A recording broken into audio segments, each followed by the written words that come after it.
Bienvenue sur Les Grandes Épopées. Je m'appelle Jafar et je vais à la rencontre de femmes et d'hommes inspirants et expérimentés pour décortiquer les moments clés de périodes révolues de leur vie professionnelle.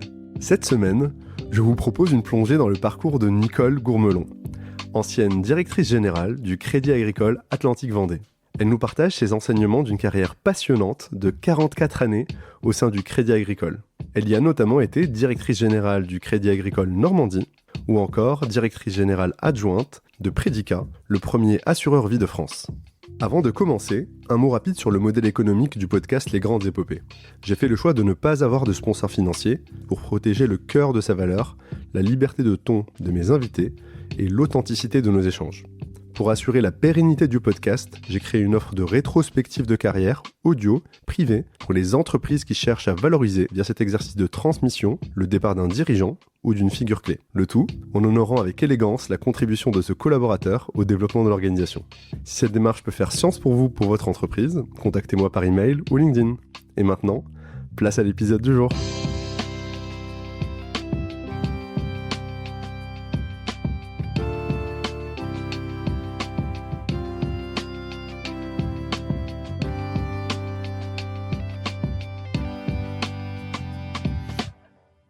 « 1982, tu as 18 ans, c'est ton premier jour au Crédit Agricole. Qui es-tu à ce moment précis ? D'abord, je m'appelle Nicole Mingan et non pas Nicole Gourmelon. Je suis une jeune femme pleine d'envie, pleine d'énergie, une femme plutôt active qui donc a besoin d'aller de l'avant, dynamique au sens besoin de bouger aussi, en quête aussi d'être utile parce que l'utilité, c'est quelque chose qui m'anime beaucoup et je dirais empreinte d'audace, limite de l'inconscience par moments. Il y a des choses que je n'aurais pas entreprises si j'avais pas eu ce brin d'inconscience, avec aussi une profonde envie d'indépendance et puis d'autonomie, voilà, qui fait partie complètement de mon besoin de me réaliser. Donc ça, c'était toi à 18 ans. Comment est-ce que tu te présentes aujourd'hui ? Alors aujourd'hui, d'abord, j'ai 62 ans, donc je me présente en tant que femme de 62 ans, attachée à ma féminité. Je le dis parce que je pense que c'est important. Maman d'une grande fille de 41 ans. Grand-mère, alors je me fais appeler Mamou, parce que j'aime pas le mot grand-mère. Donc Mamou, de 2 petites filles, de 10 ans et 7 ans. Et puis je me sens, je dirais, avec beaucoup d'humilité, accomplie, alignée, grâce à de multiples expériences personnelles, professionnelles. Et à l'aube d'une nouvelle page d'histoire qui s'ouvre pour moi, que j'ai choisie et qui fait encore partie de la page à écrire en fait. C'est une page blanche qui sera nourrie de beaucoup d'envie que je pourrais satisfaire ou pas, mais bon, je le verrai bien, c'est l'avenir qui me le dira. Top.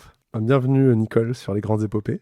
Merci. Et merci de m'accueillir chez toi, à Nantes. C'est un épisode qui est particulier parce que tu m'as parlé de 2-3 éléments de ta vie professionnelle, et notamment d'un mantra, apprendre, transmettre, Yes. apprendre, transmettre. Et qui, je pense, résume très bien ce que j'ai envie qu'on essaye de faire aujourd'hui. C'est-à-dire revenir finalement sur les moments clés passés de ta vie professionnelle, et grâce à la prise de recul que tu as aujourd'hui et la liberté de ton qui est la tienne, être en capacité de comprendre comment est-ce que tu as vécu les choses à ce moment-là et qu'est-ce que tu en tires comme enseignement pour toi d'abord et pour nos auditeurs. Merci, il faut que ce soit empreint d'utilité et avec beaucoup d'humilité, évidemment. C'est ce qu'on va essayer de faire. En tout cas, un grand merci et c'est parti pour la grande épopée de Nicole.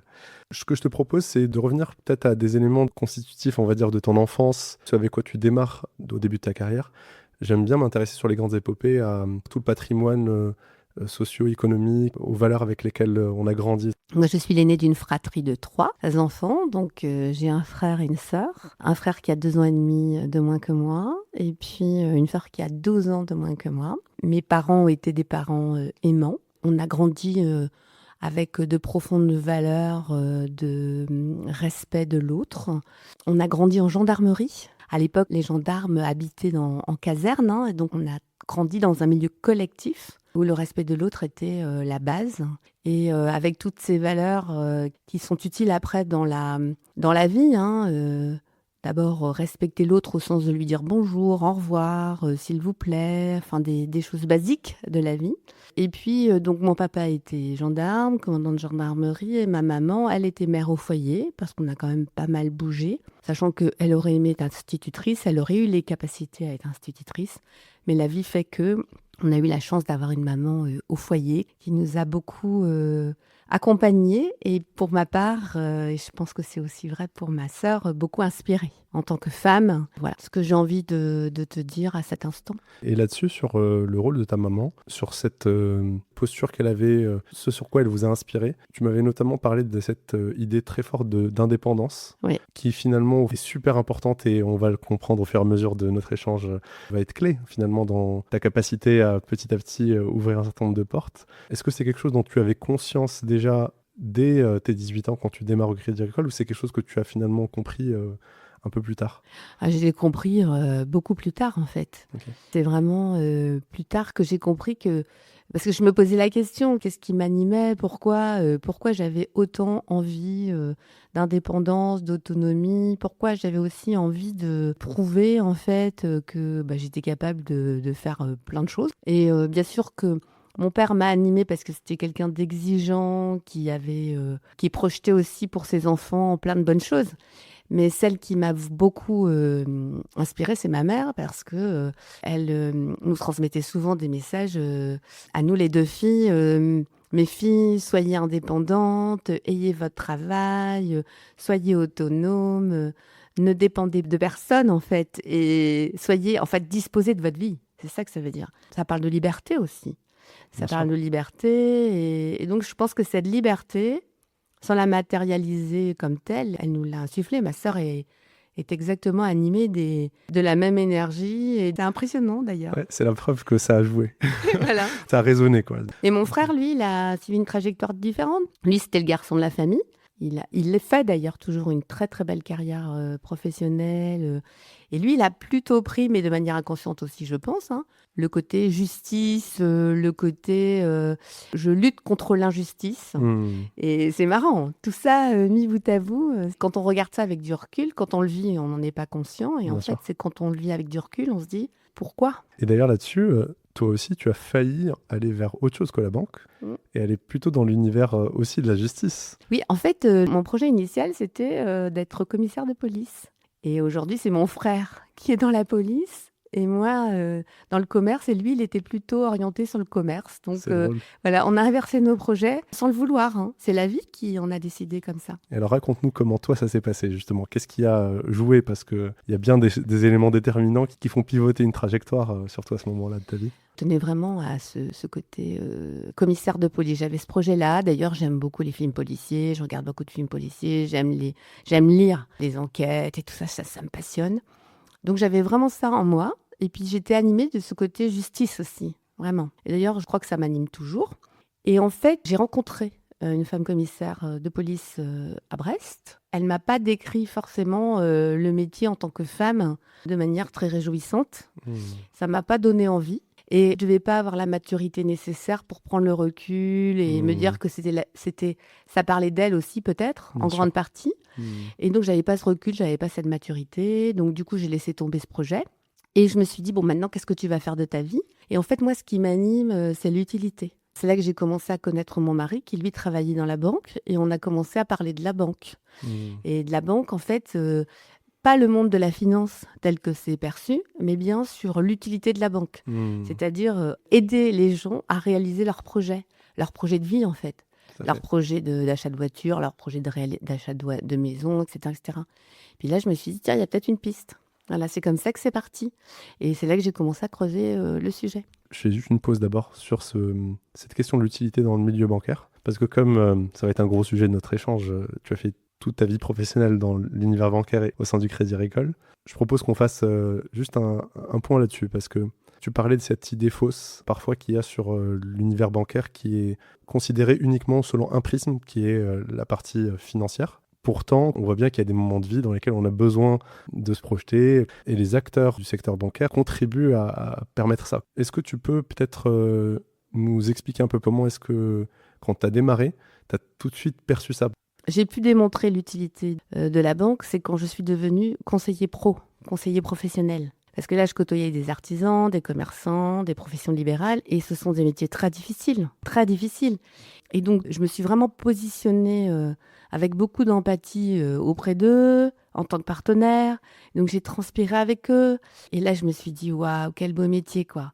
Parce que l'idée, c'est, je ne leur fais pas faire quelque chose dans lequel je ne crois pas. C'est ce que j'appelle la responsabilité. Et la responsabilité, je le résumais toujours au niveau des équipes par cette capacité à dire oui et comment, ou à cette capacité à dire non et pourquoi.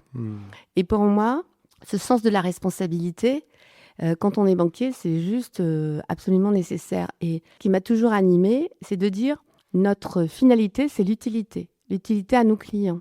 Et la rentabilité n'est que la conséquence de notre utilité. Et donc, c'est ça, en fait. Et j'ai toujours vécu mon métier comme ça. Et c'est un super beau métier d'aider les gens à réaliser leurs projets et de faire en sorte qu'ils soient dans les conditions de réussite, en fait. Et ça, c'est grisant, quoi. C'est grisant. Et notamment sur cette dernière idée de conditions de réussite du projet, fondamentalement, quand vous dites non et pourquoi, en tout cas, modulo les moments où une erreur est toujours permise, mais la conviction finalement que toi tu avais, c'était, ça aurait été une erreur pour cette personne de lui dire oui. C'est ça, Voilà. c'est exactement ça. Moi, je me rappelle très bien d'une personne qui voulait monter un magasin de maroquinerie. Et j'avais bien regardé le projet et je lui avais dit, écoutez, le loyer est très cher. Et après, dans la gestion des stocks, je trouvais que les marges étaient très faibles. Et je lui avais expliqué ô combien c'était un projet qui n'était pas bon pour elle, en fait. Que je comprenais qu'elle avait envie de faire ça, mais que moi, en tant que banquière, je ne voulais pas accompagner ce projet parce que je pense que ça allait lui rendre la vie difficile par la suite. Parce qu'on n'a pas vocation à mettre les gens en situation difficile. C'est assez extraordinaire parce que cette femme, donc moi, je n'ai pas fait le prêt, je n'ai pas fait l'accompagnement. C'est une autre banque qui l'a faite. Malheureusement, effectivement, ça a mal tourné. Et on est resté en contact. Okay. Parce que par la suite, elle a eu d'autres opérations et elle m'a sollicité en me demandant ce que j'en pensais, humblement. Hein. Mais en tout cas, je crois que ce qui a fait effectivement ma force dans ce métier, c'est ce côté empathique, mais au sens responsable du terme. C'est-à-dire vraiment cette envie de faire réussir les clients. Ce qui m'a fait me lever le matin, c'est ce que je partageais avec les équipes. Parce que, en fait... être fier de son métier et aimer ses clients, mais avec ce profond sens de la responsabilité qui consiste à ne pas les aimer en leur disant oui à tout, mais en leur disant ça c'est bon pour vous et donc on va le faire et voilà comment on va le faire. Et ça c'est pas bon pour vous, donc moi personnellement je vais pas le faire. Maintenant, si vous voulez le faire, je peux me tromper. Mais en tout cas, moi, je ne vous accompagne pas parce que je ne le sens pas du tout, quoi. C'est la posture de conseil, de business partner, de coach qu'on peut retrouver dans plein d'univers où il faut avoir le courage de dire aux gens, finalement, ce qu'ils n'ont parfois pas envie d'entendre. Mais in fine, c'est parce qu'on a une compétence, une expertise qui fait qu'on sait que ça va finalement leur desservir, quoi. Oui, donc c'est une question de responsabilité. Ouais. Ça, c'est le moment où tu réalises donc la question de l'utilité. Exactement. Si on revient un tout petit peu en arrière, j'aimerais bien qu'on parle de tes débuts, vraiment dans l'univers bancaire. Donc, tu arrives dans une caisse régionale dans ton territoire d'origine, dans le Finistère. Le Finistère, ouais. Raconte-nous un peu comment se passe le début. Alors, en fait, les premières semaines, quand je suis rentrée au Crédit Agricole du Finistère, l'usage était de prendre ce qu'on appelle la grosse caisse. C'est-à-dire, à l'époque, il y avait beaucoup de fiduciaires en 1982, etc. Et c'était le poste qui n'était pas super sexy, on va dire. J'ai démarré donc, dans cette grosse caisse à Landerneau. J'étais animée par faire le bien pour le client. Et c'était le moment du lancement du Codévi. Et donc, le Codévi, c'était le livret pour le développement industriel de la France, quand même. Hein. Et l'idée était géniale. Et non seulement l'idée était géniale de récolter comme ça des fonds pour l'industrialisation de la France, mais en plus, c'était bon pour le client, puisque le capital était garanti, le taux d'intérêt était intéressant, la fiscalité était nette d'impôts. Donc, pour tous les clients, c'était... Peu importe le profil du client, c'était bon pour le client. Et donc, moi, j'ai pris beaucoup de plaisir parce que chaque fois que quelqu'un venait faire un retrait à la caisse, il y en avait beaucoup, puisqu'on n'avait pas les distributeurs, on n'avait pas tout ça. Il faut remettre ça dans le contexte quand même. Hein. Et chaque fois que je voyais un client, je lui disais, mais vous n'avez pas de Codévi? Alors, il disait non. Mais je dis, mais attendez, ça, il faut le faire, quoi. C'est génial. Et donc, j'argumentais, mais j'argumentais parce que j'y croyais. Ouais. J'y croyais fortement. Je me dis, c'est bon pour lui, c'est bon pour elle, etc., etc. Et donc, en fait... Mes débuts ont été marqués par ça parce que je proposais des produits bancaires alors que c'était pas mon métier. Mon métier, normalement, c'était le fiduciaire. Et du coup, j'avais de très bons résultats. Et en fait, à un moment donné, j'ai mon manager qui a commencé à regarder un peu les résultats des uns et des autres. Et il a vu que je faisais beaucoup d'ouverture de Codévi. Et donc, il a dit à l'équipe que c'était pas mon job. C'était très bien que je le fasse, mais ce serait bien que les autres le fassent aussi. Et j'ai trouvé que sur le plan managérial, c'était pas un management adapté parce que moi, je le faisais pour le plaisir, quoi. Là, je me suis vraiment posé la question de me dire, est-ce que c'est ce que tu as vraiment envie de faire comme métier? Parce que je trouvais que l'état d'esprit était pas bon. Et donc, j'ai voulu quitter le Crédit Agricole, hein. J'ai rédigé ma lettre de démission, je l'ai posée sur la table de mon patron. L'adjoint de mon patron, qui a retrouvé la lettre, est venu me rechercher et m'a dit, non, Nicole, il faut que tu restes avec nous au Crédit Agricole. Et c'est là que j'ai migré vers Plougastel d'Aulas, et non plus Landerneau, et que j'ai pris un nouveau job qui était plus orienté avec le sens de ma vie, qui était le conseil bancaire. Je fais une pause parce que l'anecdote est quand même assez folle parce que tu es jeune à ce moment-là, tu as très peu d'expérience, tu n'as pas encore 20 ans. Il y a quelque chose qui frotte au niveau des valeurs. C'est ça. Il y a vraiment un décalage dans cette situation. Et en même temps, tu avais déjà un peu goûté à ce qui était d'être fier de son métier parce que finalement, quand t'en parles, tu vois, on sent que tu revis encore le truc, c'est-à-dire tu dégages quelque chose où on a envie en fait de signer. C'est où le Codévi là? J'aimerais bien en avoir un moi aussi. C'est sincère. Non, mais parce que c'est sincère et justement ça contribue à ce que tu venais de dire juste avant, c'est-à-dire à un moment donné quand on croit à ce qu'on porte, on est performant et on a envie en fait d'accompagner ces gens-là. Donc tu l'as vécu. Et à un moment donné, en même temps, tu as failli dire, je vais aller faire autre chose. J'ai envie quand même de t'entendre là-dessus en termes d'enseignement parce que tu as quand même, à un moment donné, décidé de rester en changeant d'agence. Là, avec le recul, qu'est-ce que tu en tires? Tu vois, qu'est-ce que tu pourrais dire à des auditeurs qui potentiellement ont des moments de doute, des moments comme ça qui sont pas forcément des moments simples, où on a envie de tout envoyer valser en fait. Je pense qu'il faut être aligné. Donc effectivement, j'ai fait cette lettre de démission parce que j'ai été déçue quoi, par rapport, comme tu le dis, par rapport à mon système de valeurs. Je me dis, si c'est ça le milieu professionnel, non. La conception que j'avais du métier, c'est si c'était bon pour le client, fallait le faire, quoi. C'est vrai que j'ai fait ma lettre de démission pour ça, parce que je m'y retrouvais pas. Et je regrette pas d'être revenue, parce que en fait, ce qui m'a fait revenir, c'est que je me suis dit, quand même, ce métier, il est super. Et ne t'arrête pas à une situation qui certes te plaît pas, qui n'est pas conforme à ton système de valeurs, mais qui en fait ne reflète pas la réalité de la culture d'entreprise. Parce que la culture du Crédit Agricole, c'est une culture justement qui est très orientée sur l'utilité au client, ce qui est bon pour le client, etc., etc. Et donc je me suis dit, mais attends, c'est pas un épiphénomène que tu as mal vécu qui doit t'amener à abandonner le sens de ta mission. Donc finalement, j'ai dit oui pour revenir et j'ai pas regretté. Donc là, c'est effectivement d'autant plus vrai dans des très grosses organisations. Il peut y avoir des cas entre guillemets isolés.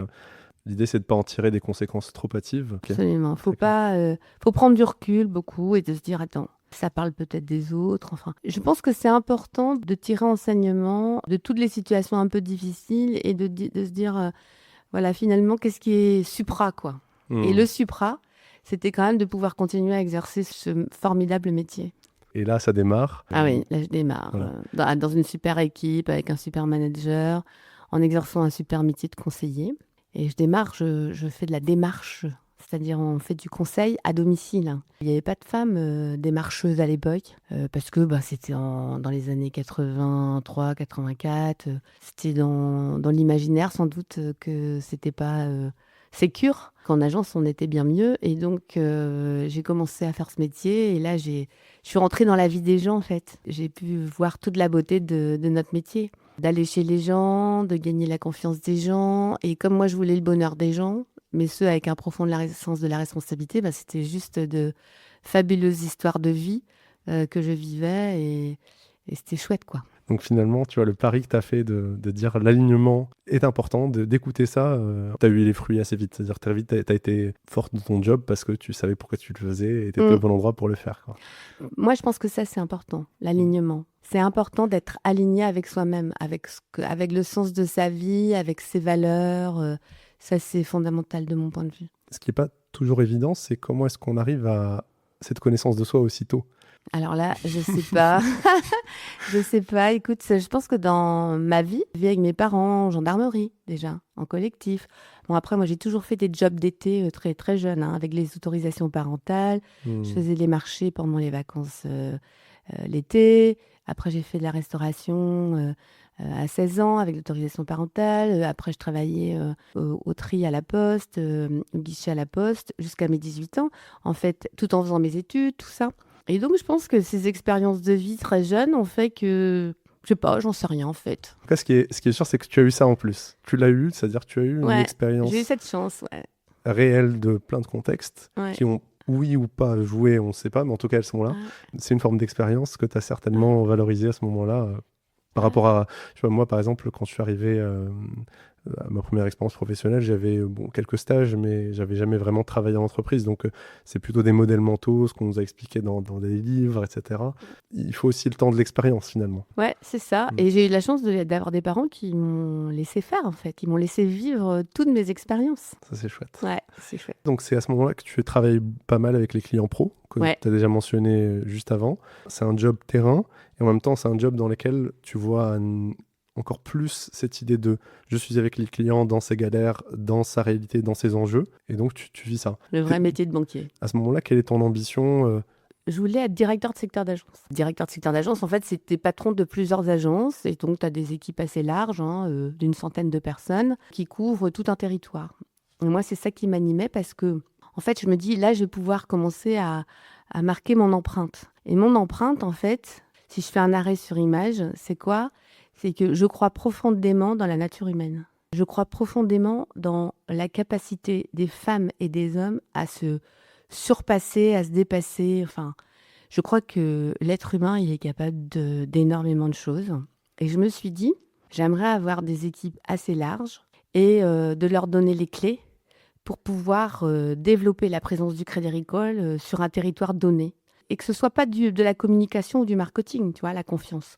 Que ce soit une confiance réelle, c'est-à-dire qu'ils aient vraiment la capacité à agir tous les jours dans l'intérêt du client et du territoire sur lequel il rayonnait, quoi. Donc, c'est un passage à l'échelle de ce que tu expérimentais, toi, au sein de l'agence dans laquelle tu étais. Exactement. Bon, je te passe les détails hein, parce que bah, c'était pas d'une évidence totale. Une femme comme directeur de secteur. Et en plus, moi, et j'étais jeune, hein, j'avais que 29 ans à l'époque. Et en fait, on m'a fait confiance. La direction générale, le directeur commercial, surtout, Claude Sully m'a fait confiance et m'a confié le secteur de Brest-Centre. Ok. Là où quand même le Crédit Agricole est challenger et pas leader, avec un beau projet de développement. Pour bien comprendre, parce que quand on avait préparé cet entretien, tu m'avais parlé de cette volonté de devenir responsable de secteur, mais que le Crédit Agricole avait un autre projet pour toi. Oui, parce que à l'époque, dans le Finistère, c'était pas possible d'être directeur de secteur.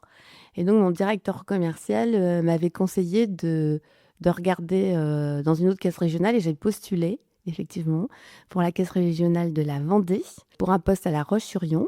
Et le directeur commercial de La Roche-sur-Yon, en fait, il voyait en moi quelqu'un à potentiel, capable d'être cadre dirigeant. Et donc, il m'a proposé un autre poste pour accélérer mon évolution de carrière. Hmm. Et moi, à l'époque, j'entendais pas ça parce que le projet de cadre dirigeant, je l'avais pas du tout en tête. Moi, ce que je voulais, c'était, mon Graal, c'était directeur de secteur d'agence. Et donc, j'ai dit non, en fait. J'ai dit non, c'est pas ce que je veux faire. Moi, je vais être directeur de secteur, etc. Et puis, en fait, finalement, dans le Finistère, j'ai été nommée très vite suite à ces entretiens et ce projet de partir en Vendée, projet que je n'ai pas réalisé puisque j'ai dit non. Tout à fait. Quand on connaît la suite de l'histoire, on voit que c'est un premier appel de phare, entre guillemets, peut-être pas de toi, mais de l'organisation, Ouais. qui voit en toi quelque chose et qui te Ouais. propose finalement un pas de côté. Bon, tu le refuses. Oui. Et d'ailleurs, là-dessus, parce que là, ça paraît facile, tu savais ce que tu voulais faire, donc tu as dit non. Je veux dire, c'est pas simple de dire non. Non. Comment tu t'es senti à ce moment-là quand tu as dit non et comment est-ce que ça avait été accueilli J'écoute toujours ma petite voix. Et ma petite voix, elle me disait, bah non, c'est pas ce que tu as envie. Alors c'est vrai que je me suis posé la question, ça a l'air quand même super ce qu'il me propose et tout. Et a posteriori, j'ai compris en quoi ça pouvait accélérer mon évolution de carrière. Et comme moi, je me projetais pas du tout cadre dirigeant à l'époque, j'étais assez en paix avec ma décision. Même si bon, j'étais contente, hein, parce qu'on était plusieurs candidats et donc d'avoir été choisie pour ce beau poste, j'étais contente, mais Voilà, après, c'est pas ce que je voulais faire, tu vois. Je pense que c'est aussi important de prendre du plaisir dans son travail et d'être aussi aligné par rapport à ce qu'on aime faire et pas faire. Je trouve que c'est pas évident parce que tu as l'appel de la reconnaissance, tu as l'appel aussi de parfois un peu de l'ego aussi qui est nourri par rapport à ça. Et au fond, ce que j'ai le sentiment que tu as vécu, c'est j'assume ce que je veux faire. On revient encore à cette histoire d'alignement. Il y a plein de gens qui auraient dit oui au job. Voilà. Et puis là, alors, mon directeur général de l'époque, Marcel Lucas, il me projetait lui aussi en tant que cadre dirigeant. Mais moi, si tu veux, j'avais pas trop envie parce que faire le parcours de cadre dirigeant dans le groupe Crédit Agricole, c'était quitter mon Finistère. Et mon Finistère, je pensais que je n'étais pas capable de quitter mon Finistère. Et donc, je lui ai dit non. Et puis, je lui ai dit, écoutez, j'ai plein de choses à faire à Brest. Et donc, il m'a dit, mais quand même, vous avez 29 ans, vous n'allez pas rester dans le Finistère toute votre carrière professionnelle. Ben, en fait, si. Et en pourquoi fait, pas? Et il y a plein de voilà. gens qui le font. Et pourquoi pas? Ouais, bien sûr. Et en fait, il a été très tenace. Il est revenu me voir un an après, et un an après, puis il a réussi à me convaincre quand même qu'il fallait que j'ouvre la porte de ce fameux parcours de cadre dirigeant. Et dans ce cadre-là, lui, il est parti en retraite et c'est Pierre Kerfridin qui a pris la suite. Et Pierre Kerfridin, mon nouveau directeur général, lui, il a opéré un mouvement pour que je sois en situation de faire ce parcours de cadre dirigeant. Et donc, j'ai migré vers le siège à Quimper. Et là, j'étais en charge de l'animation commerciale, de la coordination avec toutes les directions par rapport au réseau, etc. Et je secondais le directeur commercial. Et donc, Pierre Kerfridin, là, lui, du coup, il m'a vraiment encouragée à faire ce parcours de cadre dirigeant. Donc là, je me suis dit, bon, bah, faut que je regarde quand même, quoi. Donc là, tu es passé sur des fonctions transverses en fait pendant une période. Exactement. Qui était finalement le tremplin vers un rôle de dirigeant. Mais pour les auditeurs qui ne connaissent pas le secteur bancaire, j'aime bien que tu expliques parce qu'il y a des parcours qui sont quand même très bien balisés. Oui. Avec un certain nombre de formations continues, formations diplômantes, etc. À ce moment-là, tu en étais où dans ce parcours-là? Parce que tu avais déjà suivi des formations aussi continues. Oui, alors j'avais fait le brevet professionnel de banque et puis j'avais fait le diplôme, ce qu'on appelle l'ITB de l'Institut technique de banque. C'est un diplôme d'ingénieur du Conservatoire des arts et métiers. J'ai toujours, parallèlement à ma vie professionnelle, fait des formations. Mais des formations diplômantes, parce que je dis toujours, les formations diplômantes, ça fait transpirer beaucoup plus que de la formation continue. Et moi, je trouve que ça, c'est important de se mettre un petit peu en danger par rapport aux résultats, tu vois. Parce que c'est ce qui te challenge aussi, ça t'oblige à progresser. Et donc, quand ce projet de parcours de cadre dirigeant s'est présenté, bah, écoute, j'avais les prérequis par rapport à ce qui était demandé. Et donc, c'était de passer une étape supplémentaire. Mais comme j'avais exercé beaucoup dans des fonctions opérationnelles sur le terrain, cette mobilité sur Quimper, en fait, elle avait pour objectif de développer ma vision stratégique, qui est quand même une dimension importante d'une responsabilité de dirigeant. La dimension transversale, c'est-à-dire vraiment avoir une vision globale et transversale des métiers, parce qu'il y a beaucoup de métiers dans un métier, par exemple, qui exerce une caisse régionale. Je crois que c'est 450 métiers, un truc comme ça. Donc, si tu veux, l'idée, c'était, au travers de cette expérience, d'avoir une vision très concrète de la direction générale d'une entreprise et de ce que ça nécessitait comme connaissance, comme prérequis, comme réflexe, à la fois de projection et d'exécution, en fait. Et là-dessus, on voit l'adaptabilité de la structure en fonction de ce fameux parcours qui est balisé, comment on te récupère d'une certaine manière par rapport à ce que tu as vécu comme expérience jusque-là, pour te remettre dans le cadre du parcours avec ce job intermédiaire. Ah, mais ça, c'est la force du groupe Crédit Agricole. C'est vraiment très puissant comme modèle, parce que pour être cadre dirigeant, c'est énormément d'expérience, de compétences requises, et pas sur papier. Faut prouver, quoi, si tu veux. C'est pas, et tu prouves pas en surfant. Il faut vraiment le vivre, avoir les résultats. Et puis, parce que derrière, tu fais partie des cadres dirigeants, donc on te confie des équipes. Tu fais partie d'un comité de direction dans une entreprise. Donc, il y a de l'enjeu, quoi. Oui, Il y a de l'enjeu. Il y a de l'enjeu stratégique, il y a des enjeux économiques, il y a des enjeux humains, évidemment. Il y a des enjeux sociétaux. Et là-dessus, avant de passer justement dans ce job où tu vas commencer à prendre des responsabilités dans le cadre de ce parcours dirigeant, à ce moment-là, tu m'avais parlé de pas envie d'être cadre dirigeant. Bon là, à ce moment-là, on te dit que tu vas le faire et tu vas suivre le parcours. Je l'ai plutôt fait à cette étape-là, parce qu'après j'ai pris mon destin en main, hein. Mais à cette étape-là, je l'ai plutôt fait parce qu'on m'a dit non, mais ce serait bien que tu le fasses, quoi. Le groupe a besoin de cadres dirigeants, le groupe a besoin de femmes cadres dirigeantes, etc., etc. Bon, donc si tu veux, je me suis un peu laissée encourager, on va dire, par le sujet. Et en fait, ce qui s'est passé, c'est que dans le cadre de ma préparation, un jour, on me dit, bah, ce serait bien que tu postules pour être directeur commercial de Charentes-Périgord. Si tu veux, j'étais partie pour m'entraîner sur la suggestion de mon directeur général de l'époque, qui était Pierre Kerfrinin, qui me dit, ce serait bien, parce que directeur commercial, en fait, c'était le job qui était prédestiné pour moi par rapport à mon histoire, en fait, et puis à ce qui me faisait, à mon terrain de jeu, à mes compétences, voilà, à mes expériences, etc. J'ai postulé et moi, je suis partie pour m'entraîner, en fait, tu vois, pour m'entraîner à faire des entretiens avec un DG, des directeurs généraux adjoints, etc., etc.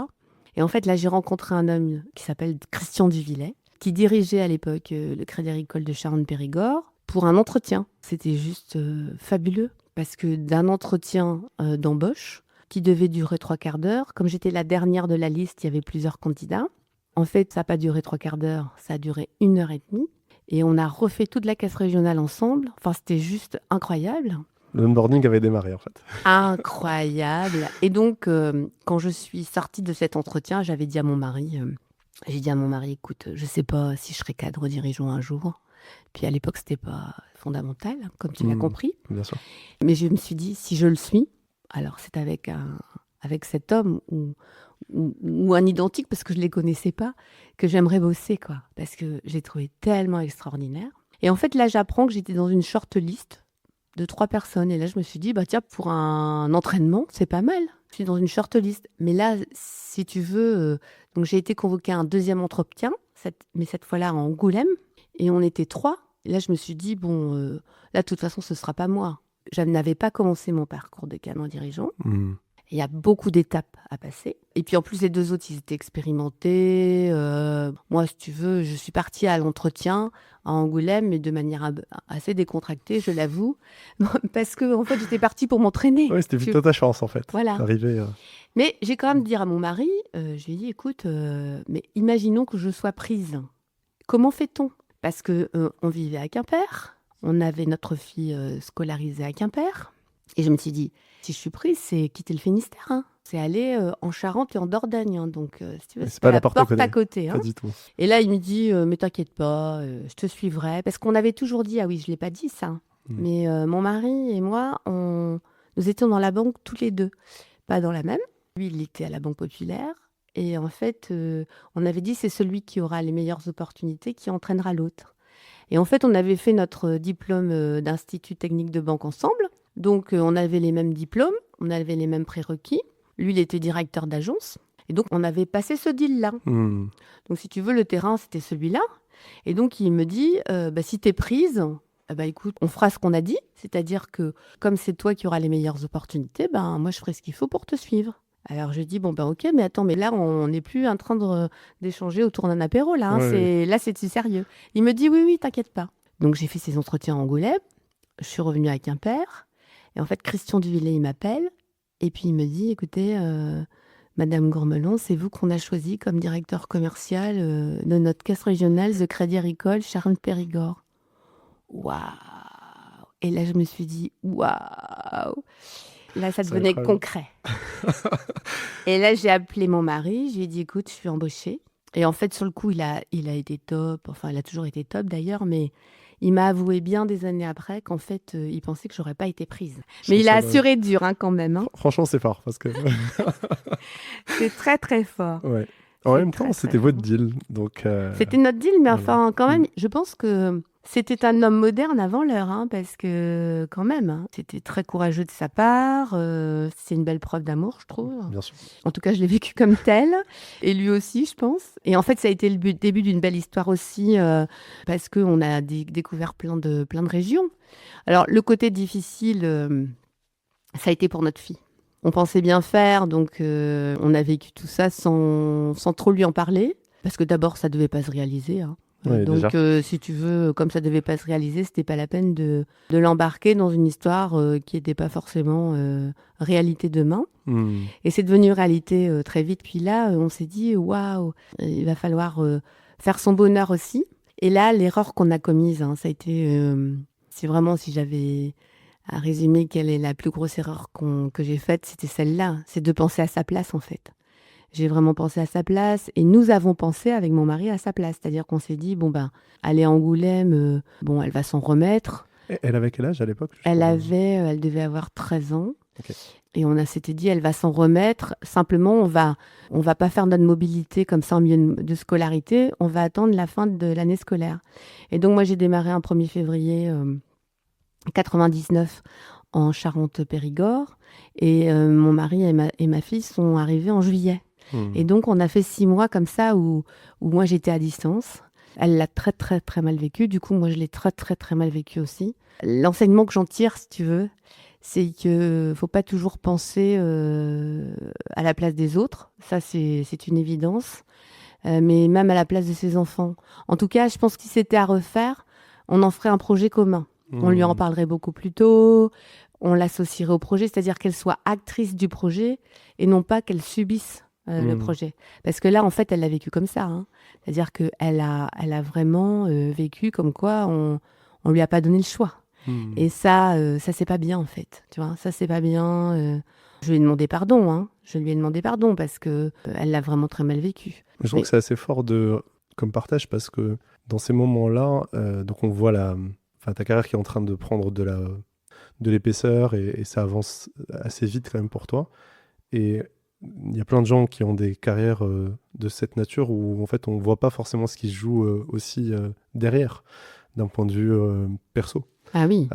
Et en fait ça contribue aussi à te mettre dans des conditions bonnes ou moins bonnes pour être en réussite par ailleurs. Enfin, je veux dire, tout ça est intriqué.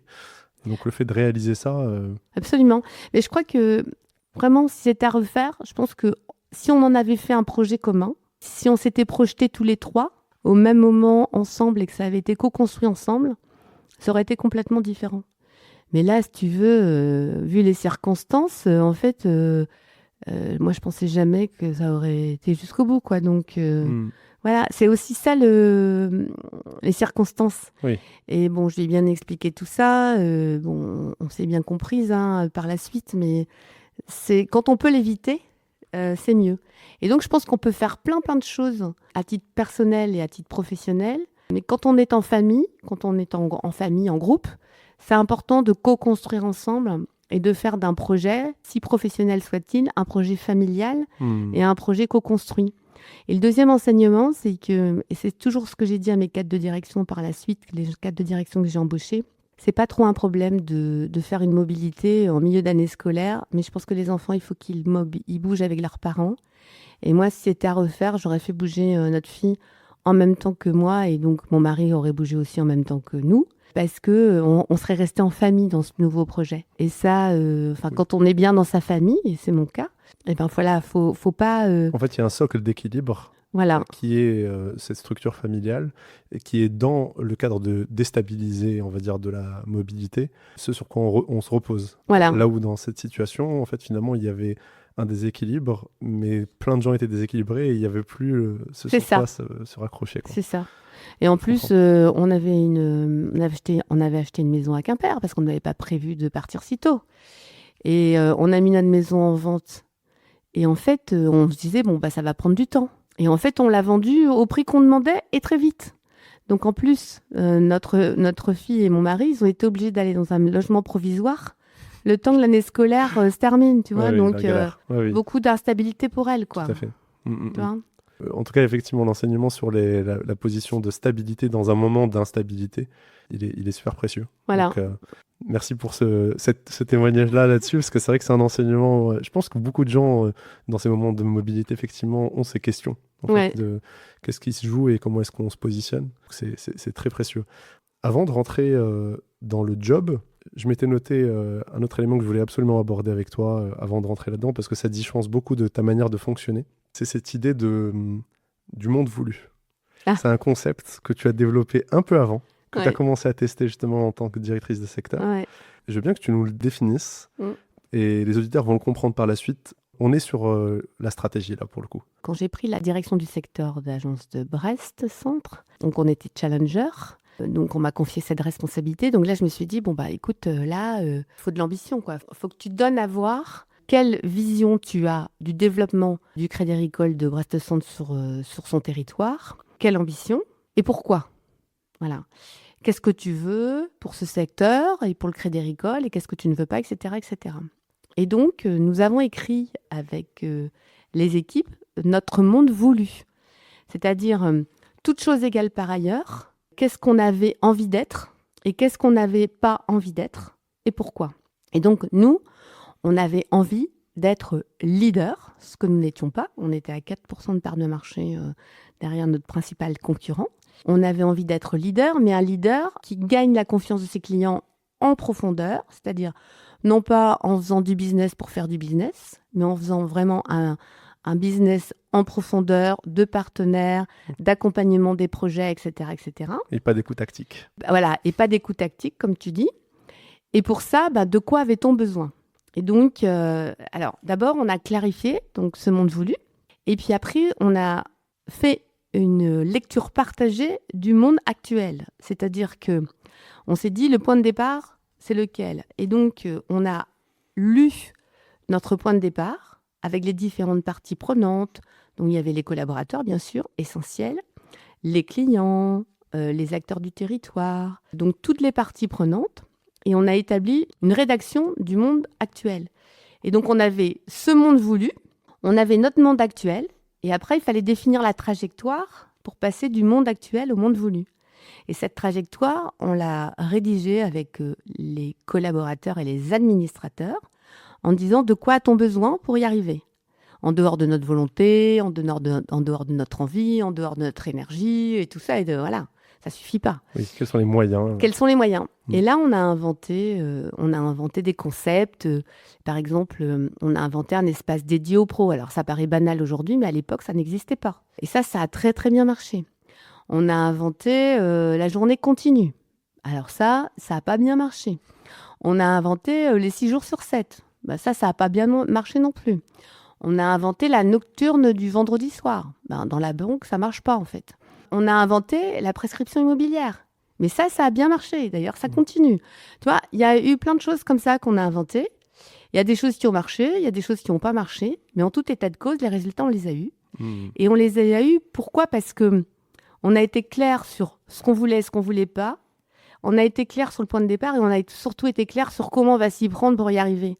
Et donc, on fêtait les victoires. Alors ça, c'était important. On a pris ça les 4e mi-temps ou 3e mi-temps, ça dépend. et donc, ça aussi, c'est important. Et on a toujours fait des débriefs de nos échecs. C'est-à-dire, tu vois... Oui, des analyses pour comprendre, en fait. Voilà. Si tu pour veux, apprendre.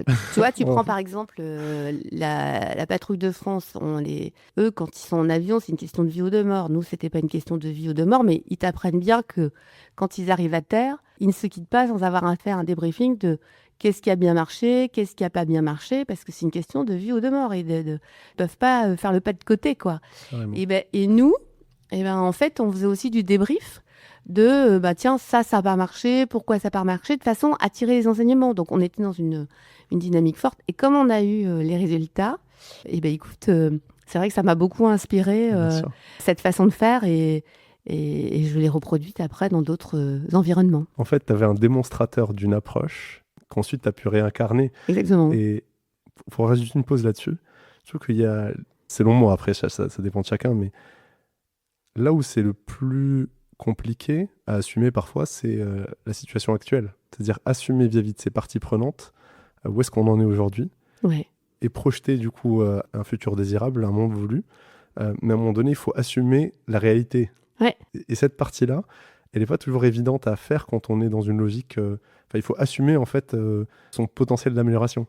Oui, alors ça dépend comment tu le fais. C'est-à-dire que pour moi, je pense qu'il faut le faire sans jugement aucun. C'est-à-dire, il faut vraiment être sur les faits. Les faits. C'est-à-dire, factuellement, voilà la situation dans laquelle on est. Et à partir du moment où tu mets pas de jugement, mais que tu t'attaches à comprendre sans juger, franchement, c'est très vertueux. Ouais, ok, très bien. Petit cours de stratégie au passage. Donc là, à ce moment-là, donc tu as ce monde voulu, ce concept. Voilà, je voulais vraiment qu'on fasse la pause là-dessus parce que je pense que c'est important pour la suite. Et donc là, tu arrives en 99 sur ce rôle donc, de directrice commerciale. Donc c'est un job très ambitieux, exigeant. Tu es en même temps sur un parcours de direction pour la première fois. Et le contexte n'est pas des plus faciles. Alors, le contexte, faut le ramener dans... Effectivement, faut le rappeler parce que c'était le passage aux 35 heures. C'était juste incroyable parce que la caisse de Charente-Périgord avait donc un délégué syndical de talent qui s'était fixé comme ambition de créer une section sud dans la caisse régionale et donc de faire basculer beaucoup d'adhérents d'un certain syndicat vers un autre syndicat avec une création de section syndicale. Voilà. Et donc, dans le cadre du passage des 35 heures, ce leader syndical a mobilisé une bonne partie de la caisse régionale. Et moi, en fait, je venais juste d'arriver, quoi. Je venais de prendre la direction commerciale. Donc, ça veut dire la responsabilité de toutes les agences de la Charente, de la Dordogne. En fait, ça a représenté à peu près 900 personnes à l'époque. Ah, c'est énorme. C'est énorme. Et puis, voilà, on a cette grève. En fait, la caisse régionale, elle pouvait rien lâcher. Toutes les demandes qui y étaient faites, on pouvait pas. C'est pas qu'on ne voulait pas. C'est que c'était juste pas possible. Économiquement parlant, c'était pas possible. Et donc, cette grève, elle a duré très longtemps. On a été la seule caisse régionale à être en grève pendant 3 semaines. 3 semaines, c'est très long. Mmh. Et ça a été très dur pour moi, puisque ça a été très dur pour tout le monde. Mais moi, en fait, j'avais toutes les équipes du réseau et donc les clients. Comment faire en sorte que le service client continue et soit de qualité avec cet environnement d'une bonne partie des collaborateurs qui étaient en grève. Ça a été une sacrée expérience humaine, professionnelle. T'en as tiré quoi au-delà de la difficulté sur le moment et au-delà peut-être du rapport aussi à la relation direction-syndicat, est-ce qu'il y a d'autres choses que tu as... Moi, je positionnerais même pas ça sur la relation direction-syndicat, si tu veux. Je pense que ce phénomène des 35 heures avec ce qui était possible et pas possible, en fait, ce qu'on aurait dû faire, probablement, c'était d'occuper le terrain pour expliquer ce qu'on était en capacité de faire et ce qu'on n'était pas en capacité de faire. De donner à voir. Mais en fait, je sais pas si tu te rappelles, hein, mais à l'époque, ça allait très vite, en fait. Il y a eu ce projet et la mise en exécution, elle a été assez rapide. Et donc, en fait, je pense que beaucoup d'entreprises ont été pris de court, en fait, tu vois. Il y a pas de jugement dans ce que je dis, hein. Moi, je te raconte les faits, quoi. Oui, bien sûr, évidemment. Tu vois, et en fait, je pense que la pédagogie d'une décision telle que celle-là et des conséquences d'une décision telle que celle-là, au sens à la fois vertueux et pas vertueux, et du champ du possible. Qu'est-ce qui est possible et qu'est-ce qui n'est pas possible, tu vois. C'est un peu le cadre, en fait. Donc l'enseignement, c'est vraiment dire les choses, revenir aux faits et ne pas laisser d'espace à l'interprétation, on va dire. Là où, à l'époque, que tu expliques, c'est que vous avez peut-être pas suffisamment eu ce travail de pédagogie et donc il a été fait par d'autres personnes. Voilà, parce que personne ne peut se satisfaire d'un mouvement de grève, en fait. Je pense qu'aucune des parties prenantes ne peut se satisfaire d'un mouvement de grève. Donc, quand on peut l'éviter, mais pas à n'importe quel prix non plus.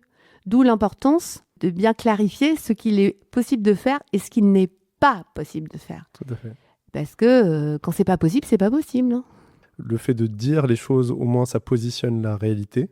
Là où, en fait, le fait de ne pas les dire, ça laisse penser parfois des choses qui sont de l'ordre du possible alors qu'ils sont de l'ordre de l'impossible. Voilà. Et au moins là, l'avantage de la posture de communiquer, c'est de clarifier ça. Exactement. Ça, c'est l'enseignement. Et l'enseignement, tu vois, j'en suis d'autant plus convaincue que par la suite, quand le mouvement s'est terminé, j'ai été voir beaucoup les équipes. Hein, j'ai été discuter beaucoup avec les équipes parce que moi, en fait, j'ai été pris de court. Hein, et donc, je me suis dit, mais pourquoi on a vécu ça, en fait Et donc, j'ai beaucoup discuté avec les équipes et c'est ce qui m'a amené à me dire, peut-être qu'on aurait peut-être dû occuper davantage le terrain de la communication. Très clair. Mais c'est là où le temps long est intéressant parce que tu as pu aller au-delà de ça et comprendre a posteriori ce qui se jouait au fond, en fait, chez les gens. Donc là, tu as quand même ce contexte de départ qui est loin d'être simple. Et en plus, tu arrives aussi dans un rôle où tu es encore très jeune, tu manages des gens beaucoup plus expérimentés. Moi, j'ai 35 ans. Est-ce que par rapport à ça, tu as des choses que tu peux partager sur la posture à adopter quand on veut embarquer des personnes plus expérimentées? Alors là, si tu veux, donc j'avais 35 ans. La majorité des directeurs d'agence avaient plutôt une cinquantaine d'années, une grande majorité d'hommes. Donc c'est vrai que pour eux, c'était bizarre en fait d'avoir une femme de 35 ans directrice commerciale. Et donc mes 2 premiers mois ont été difficiles parce que bon, moi j'étais pas dans leur tête, mais je voyais bien qu'ils se disaient mais pourquoi elle quoi et tout ça. Et en fait, les 2 premiers mois, j'ai été vraiment testée, on va dire, sur plein de choses. Et ce qui m'a permis de gagner ma légitimité, c'est de bien connaître les métiers. Puisque comme j'avais exercé tous les métiers, que ce soit sur le marché des particuliers, des professionnels, entreprises, CGP aussi. voilà, Ouais. gestion de patrimoine, etc. Et que j'avais démarré par la base, donc j'avais vraiment une vision très opérationnelle des choses. Ils ont vu que voilà, j'étais pas là par hasard, mais que c'était le fruit d'un travail, d'expérience, de compétences acquises, etc., etc. Et donc ça a pris 2 mois parce que le temps que ça circule, qu'il se passe le mot en disant non, mais en fait, voilà, elle connaît le job, etc., etc. Et au bout de 2 mois après, ce qui est intéressant, c'est que mes plus grands détracteurs étaient mes plus grands promoteurs. Ça, c'est extraordinaire quand même. Hein. Carrément. Et c'est plein d'espoir. C'est plein d'espoir, exactement. Et donc, et après, j'ai vécu des années fabuleuses en Charente-Périgord. On a fait un travail incroyable. Les équipes ont vraiment adhéré. Et c'était chouette parce que bon, la caisse a vécu quand même beaucoup de difficultés. Moi, je suis arrivée au moment de la crise du cognac, hein, par exemple, en Charente et tout. Hein, donc, et en fait, on a fait plein de grandes choses. C'était vraiment, vraiment chouette. Moi, un élément sur les détracteurs, pardon, je te coupe. C'est quand même quelque chose d'intéressant, cette idée de s'intéresser à ces détracteurs. Ouais. En fait, parce que parfois, dans une situation comme ça, on se dit non, mais déjà, je vais investir sur les neutres, éventuellement. Bon, les promoteurs, ça, c'est assez évident. Et justement, c'est contre-intuitif. En fait, l'idée d'aller comprendre pourquoi est-ce que les détracteurs sont détracteurs et d'essayer de gagner leur confiance, in fine, en fait, c'est le meilleur pari à faire. C'est aussi vrai, tu sais, dans la vie. Par exemple, quand tu fais des enquêtes clients, dans les scores, de NPS, promotion, et ben, écoute, je pense que c'est super important de bien comprendre les détracteurs. Pourquoi les détracteurs sont des détracteurs ? Parce que je pense que ça aide à accélérer la transformation des entreprises. Totalement. Ouais. Oui. Personnellement, j'ai le sentiment que dans le cadre du NPS ou de la relation client, on a moins d'affect, et encore que, avec... moi, j'en ai, hein. Non, mais je retire ce que j'ai dit. Non, mais c'est dans le sens où un client pas satisfait, on a évidemment envie de comprendre pourquoi. Et ça, c'est encore plus quand on a le client très très haut dans sa chaîne de valeur. Mais les gens, quand ils sont dans une organisation et qu'ils voient quelqu'un qui est un détracteur, il y a souvent le truc de je vais fuir finalement, je vais essayer de me protéger, etc. Plutôt que d'aller au combat en fait et d'essayer de comprendre. Pour moi, c'est pas la bonne posture. La bonne posture, c'est pas de se justifier ou d'éviter l'obstacle. La bonne posture, au contraire, enfin, en tout cas, c'est la mienne, c'est celle dont je suis, c'est celle que j'ai pratiquée, c'est celle dont je suis convaincue. La bonne posture, c'est vraiment d'aller au-devant du détracteur et de bien comprendre pourquoi. Qu'est-ce qui se passe, quoi ? Qu'est-ce qui nous a amenés à ce type de situation ? Et je pense que c'est vrai pour tout, hein, dans la vie en général. Hein. Mais en tout cas, moi, ce que j'ai trouvé, c'est qu'après ces détracteurs qui sont devenus des promoteurs, ils m'ont vraiment beaucoup aidé à faire réussir la caisse régionale. Hein. C'est top. Ah oui. Et je leur rends hommage parce que certains sont décédés aujourd'hui. Et vraiment, je leur rends hommage parce qu'on a fait un très beau travail avec l'ensemble des équipes. Merci pour eux. On arrive à un moment clé de ta vie professionnelle où tu as failli faire autre chose. En tout cas, tu t'es posé la question. Il y a l'appel de l'entrepreneuriat, le fait d'être sa propre boss. Ouais. Ça arrive à ce moment-là. Ouais. Déjà, pourquoi à ce moment-là ? Alors en fait, j'étais directeur commercial, donc j'avais les 2/3 des effectifs de la caisse. Et ma conviction profonde, c'est que ma conviction qui est devenue maintenant une réalité, hein, parce que j'ai pu le constater que c'est plus qu'une conviction, mais ma conviction profonde, c'est que quand tu fais confiance aux équipes, donc aux collaborateurs, mais une vraie confiance, hein, pas une confiance de communication ou de marketing, une vraie confiance au quotidien, et qu'ils ont cette fierté d'appartenance au métier, à l'entreprise, etc., tu génères des clients satisfaits, au sens marchand du terme, donc des clients qui achètent Crédit Agricole et qui recommandent Crédit Agricole. Et du coup, tu génères de la performance, et la performance te nourrit le fait de pouvoir investir dans le partage de la valeur, dans la communication, dans les offres, dans l'entretien des agences, enfin voilà. Et donc, tu as un cercle vertueux qui s'instaure, et c'est ça qui fait que les entreprises sont durablement performantes, économiquement, socialement, sociétalement, etc. Et donc, j'avais cette conviction-là très, très, très jeune, en fait. Mais je me suis rendu compte que tout directeur commercial que j'étais et tout cadre dirigeant que j'étais, en fait, j'arrivais pas à démontrer ça. J'arrivais pas parce que j'avais des contre-feux, des contre-preuves qui venaient parfois, mais de manière non volontaire, hein. De la finance, du bancaire, de la RH ou autre, tu vois. Et j'arrivais pas, en fait. Et là, je me suis dit, il faudrait que tu sois ton propre boss pour pouvoir arriver à bien tester. Est-ce que ta conviction, elle est du monde de oui-oui et que, en fait, tu imagines le monde plus beau que beau? Ou est-ce que c'est réalité, tu vois? Et, Hyper intéressant, ce point. voilà, mais ça a été mon moteur, hein, Jafar. Ça a été mon moteur, hein. Franchement, si j'ai voulu devenir directrice générale, c'est pour ça. Parce que là, je me suis dit, non, mais il faut vraiment que tu aies toutes les manettes pour pouvoir tester cette conviction, quoi, tu vois. Effectivement, je me suis dit, bah, écoute, pourquoi t'achètes pas ta propre entreprise? Un, j'ai pas pris le temps de chercher. Et deux, j'avais pas forcément les capitaux pour me lancer dans ce type de projet. Et puis, entre-temps, en fait, j'avais fait tout un exercice intérieur sur qu'est-ce qui me manquait pour y arriver. Et je m'étais dit, bon, tu as fait du développement sur tous les marchés, bon, ok.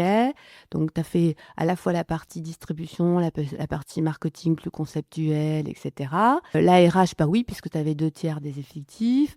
Bon, le bancaire, tu n'en as pas fait, mais tu en as fait indirectement. Enfin, voilà. Et je m'étais dit, mais en fait, ce qui me manque, c'est le cœur du réacteur de la banque, la finance. Ça serait bien que tu sois directeur financier parce que c'est là que ça se joue. Et la finance de la banque, c'est pas la finance d'une entreprise classique.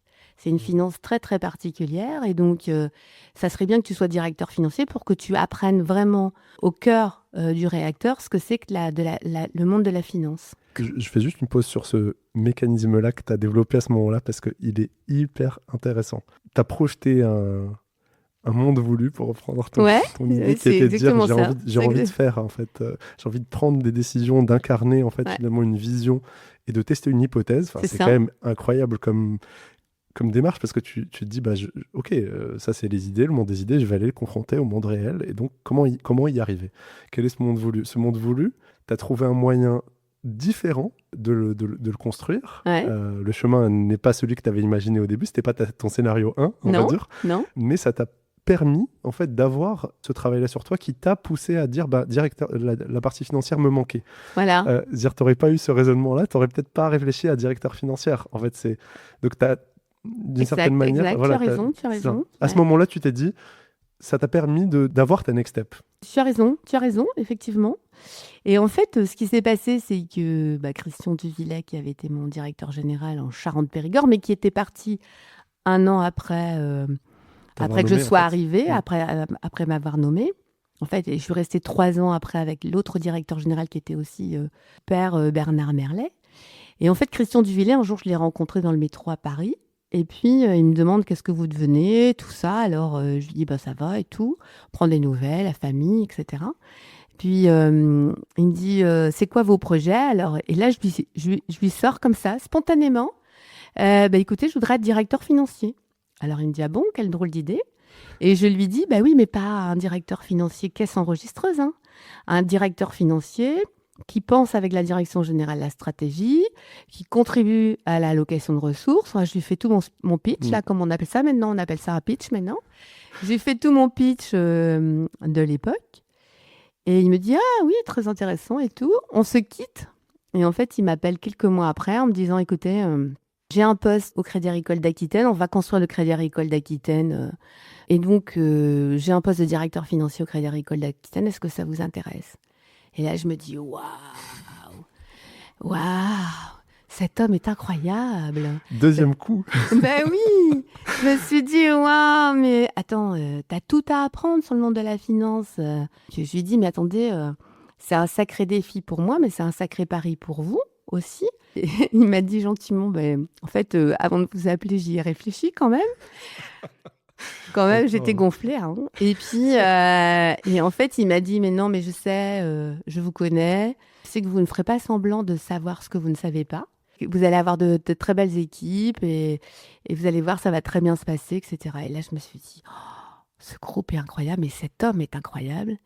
Et donc, me voilà partie, après avoir consulté mon mari, ma fille.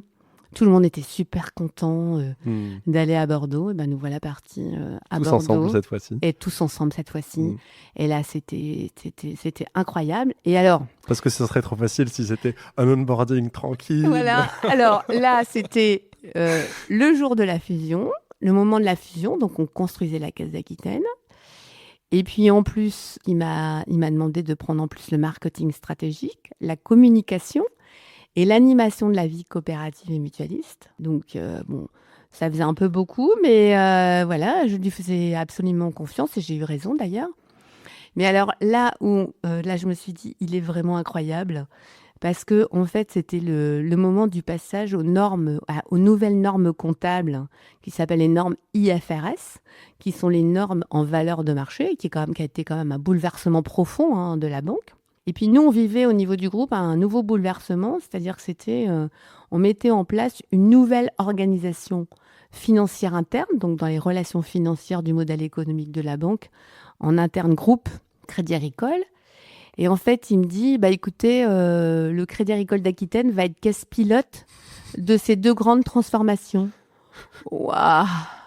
Et là, je me suis dit, waouh, c'est incroyable. Et en fait, ça, c'est intéressant parce que j'avais sa confiance. Et donc, cette confiance qu'il me portait, me portait moi-même, en fait. Mm. Et ça m'a permis, avec les équipes qui étaient juste extraordinaires, mais vraiment, de vivre tous ces moments. On a passé les normes financières sans problème, on a passé l'organisation financière interne sans problème. En plus, on était caisse cotée à l'époque. La caisse d'Aquitaine ne l'est plus aujourd'hui, mais à l'époque, on était coté. On était caisse avec des certificats coopératifs d'investissement. Donc, on avait forcément le regard des analystes, le regard des marchés. l'AMF, Et j'adorais rencontrer justement les journalistes quand je commençais à bien maîtriser mon métier, quoi. Parce que la com, c'était de la com financière. Là, c'est de la Là, com, c'est de la com financière, c'est pas pareil. Oui, on rigole pas.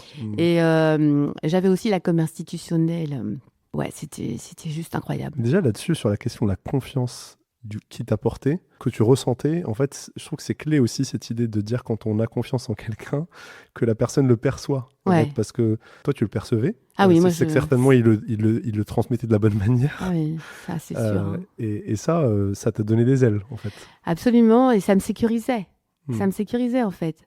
Je savais que sa confiance, elle était réelle, qu'elle était sincère, mais qu'elle était surtout réelle. Et donc, si tu veux, ça me sécurisait. Donc, ça me permet d'oser, en fait. Et je pense que ça, c'est pour ça que la confiance, c'est juste essentiel. Hein. Et d'ailleurs, tu avais une anecdote à ce sujet, quand tu as pris ce job, au moment où tu devais présenter des comptes. Je veux bien que tu nous racontes cette anecdote, parce que j'ai envie d'en tirer quelque chose d'assez précis en termes d'enseignement. J'avais le contrôleur de gestion qui était un homme charmant, mais qui avait vécu le contrôle de gestion vision de la Gironde uniquement, qui était un contrôle de gestion assez archaïque, on va dire. Et puis là, on passait à l'échelle d'une caisse régionale avec en plus le Lot-et-Garonne, les Landes, une partie du Gers. Bref, on construisait la caisse d'Aquitaine. Et moi, j'arrive à ce moment-là. Et la tradition, c'était que ce soit le directeur financier qui apporte l'arrêté des comptes au directeur général. Et donc, le contrôleur de gestion, il vient me voir et puis il m'appelait Madame. Alors, j'avais voulu lui dire de m'appeler Nicole. Et il m'appelait Madame. Donc, il me dit Madame, est-ce que je peux vous voir? Est-ce que vous pouvez apporter l'arrêté des comptes au directeur général? Et là, je lui dis, mais il s'appelait Francis. Et je lui dis, écoutez, Francis, ben non, en fait, je ne vais pas l'apporter au directeur général parce que je pense qu'il y a une erreur. Et là, il m'a regardé, l'air de dire, non, mais pour qui se prend-elle, quoi? Elle n'y connaît rien. Et en plus, elle me dit qu'il y a une erreur à moi qui fait du contrôle de gestion depuis longtemps. Et alors là, je lui dis, bah, écoutez, Francis, si vous êtes sûr de vous, moi, ce que je vous propose, c'est d'apporter les comptes au directeur général directement. J'ai pas de problème avec ça. Et il me dit, mais non, madame, ça ne se fait pas. Alors, je dis, bah écoutez, moi, je pense qu'il y a un problème. Et je lui dis, il y a un problème pour moi sur les charges. Alors, il me dit, ben non. Mais j'ai dit, écoutez, je vous répète, allez-y si vous voulez. Et puis, bon, il est reparti, bougonnant, il est reparti. Et puis, 2 heures après, il revient. Et puis, il me dit, est-ce que je peux vous voir? Alors, j'ai dit, bah, bien sûr, Francis. Et il me dit, bah oui, écoutez, il y avait effectivement une erreur sur les charges. Et alors, j'ai dit, de quel montant elle est? Et en fait, elle était du montant du résultat net de la caisse régionale d'où je venais. Et là, il me dit, comment avez-vous su? Et là, je lui dis, mais écoutez, Francis, quand on dit on est en pleine fusion, donc même si les commissaires aux comptes acceptent de passer beaucoup de charges dans une période de fusion en charges exceptionnelles, vous avez quand même des charges d'exploitation qui sont là et qui sont beaucoup plus importantes que en période normale. Et donc, je lui dis, moi, comme je n'avais pas les repères de la caisse régionale, eh ben, je me suis créé mes propres repères. Et avec mes propres repères, je me suis dit, les charges, elles sont beaucoup trop faibles par rapport à ce qu'on aurait dû trouver comme charge. Je dis, c'est tout simplement ça, Francis. J'étais pas capable de vous donner le montant, mais pour moi, elles n'étaient pas suffisamment importantes. Donc, pour moi, de toute façon, elles n'étaient pas justes. Et là, c'était juste incroyable. Et là, il me dit, ouais, vous avez raison. Et là, j'ai gagné sa confiance. Et puis, bon, après, ça a été que du bonheur, quoi. On a vécu quelque chose d'extraordinaire parce que, voilà, Mais là-dessus, c'est que pour moi, il y a aussi quelque chose à en tirer sur... je me construis mes repères quand je ne sais pas forcément, et ça va m'aider finalement, bon an, mal an, à avoir une idée, un ordre de grandeur, pour ne pas être totalement à côté. Exactement. Et ça, je pense que ça peut se répliquer à tellement de situations quand on est justement dans cette zone où, comme on progresse vite dans une organisation, on est de facto dans des situations où on est un peu en dehors de sa zone de confort. Comment est-ce qu'on gère bien ces moments-là? Une partie des ingrédients, c'est cette posture. Ah ben absolument. Alors ça, bon, je l'avais pas matérialisé comme ça, mais en tout cas, oui. C'est-à-dire que c'est important. J'arrive dans une caisse régionale qui est en pleine construction, sur un métier que je ne connais pas. Ça, c'est la force du groupe Crédit Agricole, hein, de faire ce type Enfin, c'est un groupe audacieux, hein, donc de faire confiance aux hommes comme ça. Dans beaucoup d'entreprises, quand on est directeur commercial, on est directeur commercial à vie. Quand on est directeur financier, on est directeur financier à vie. Nous, le groupe Crédit Agricole, on construit des dirigeants qui sont sur plusieurs dimensions. Et donc, effectivement, quand tu franchis ce genre de défi, eh ben, il faut, enfin, ça me semble essentiel de se fixer des repères. C'est ce que j'appelle des repères. Des repères qui te guident, en fait. Mais tu sais, c'est comme, moi, j'ai jamais fait une traversée de la forêt amazonienne, mais si tu fais une traversée de la forêt amazonienne, je pense qu'il faut aussi que tu te crées des repères, hein, parce que sinon... Dit comme ça paraît évident. Sinon, on est mort. Je pense, hein, je pense. Et même avec ça, potentiellement, on est mort. Mais bon, ça, c'est encore autre chose. Mais voilà, en tout cas, je pense qu'effectivement, c'est un enseignement clé pour les performeurs, on va dire, les talents, qui a été ton cas à plein de moments de ta vie professionnelle. Si on essaye maintenant de faire une avancée dans ton parcours, enfin, de toute façon, sur les grandes épopées, c'est les moments clés, donc on ne rentre pas forcément dans le détail de chacune des expériences. Mais en 2004, là, tu vas passer encore une autre étape. Est-ce que tu peux nous raconter quelle est cette étape et comment ça se passe? Alors, j'étais très bien à Bordeaux. J'étais directeur financier, comme j'ai dit, marketing, com, tout ça. Donc, tout allait très bien. Avec mon mari, notre fille, on se plaisait beaucoup. C'était chouette. Notre fille était en terminale. Ça se passait très bien. Et en fait, mon directeur général, Christian Duvillers, m'avait... Encore lui? Oui, encore lui. M'avait encouragé à faire le parcours de directeur général adjoint. Sans quoi, moi, j'étais pas très pressée, parce qu'on se plaisait beaucoup à Bordeaux. Mais lui, ce qu'il me disait, c'est que le groupe a besoin de cadres dirigeants femmes. On commençait à parler beaucoup de mixité, etc., etc. Et puis, je me suis dit, ouais, pourquoi pas, je vais faire ça. Ça prend du temps de faire le parcours de directeur général adjoint. Donc, je me suis dit, j'ai 1 an et demi, 2 ans devant moi. Pourquoi pas commencer, puisque voilà, on m'y encourage et tout, donc j'y vais. Oui, parce que, pardon, je fais une pause juste là-dessus. La dernière fois que tu as eu un une étape de ce parcours, de parcours dirigeant. Mm. Tu étais déjà dans un cas un peu particulier où en fait tu n'avais pas encore tout à fait terminé le parcours, que tu Ah. avais eu un job. Normalement, dans le cadre général, Ouais. on fait le parcours et ensuite on a le job. C'est ça. Voilà. Et donc là, je redonne cet élément de contexte pour les éditeurs. Et donc là, on est un step au-dessus. Et donc il y a à nouveau ce parcours. Et donc, théoriquement, On passe fait le le parcours, ça voilà. dure 1 an et demi, 2 heures, 2 ans. Après, on est labellisé Voilà. et puis on fait la mobilité. Voilà.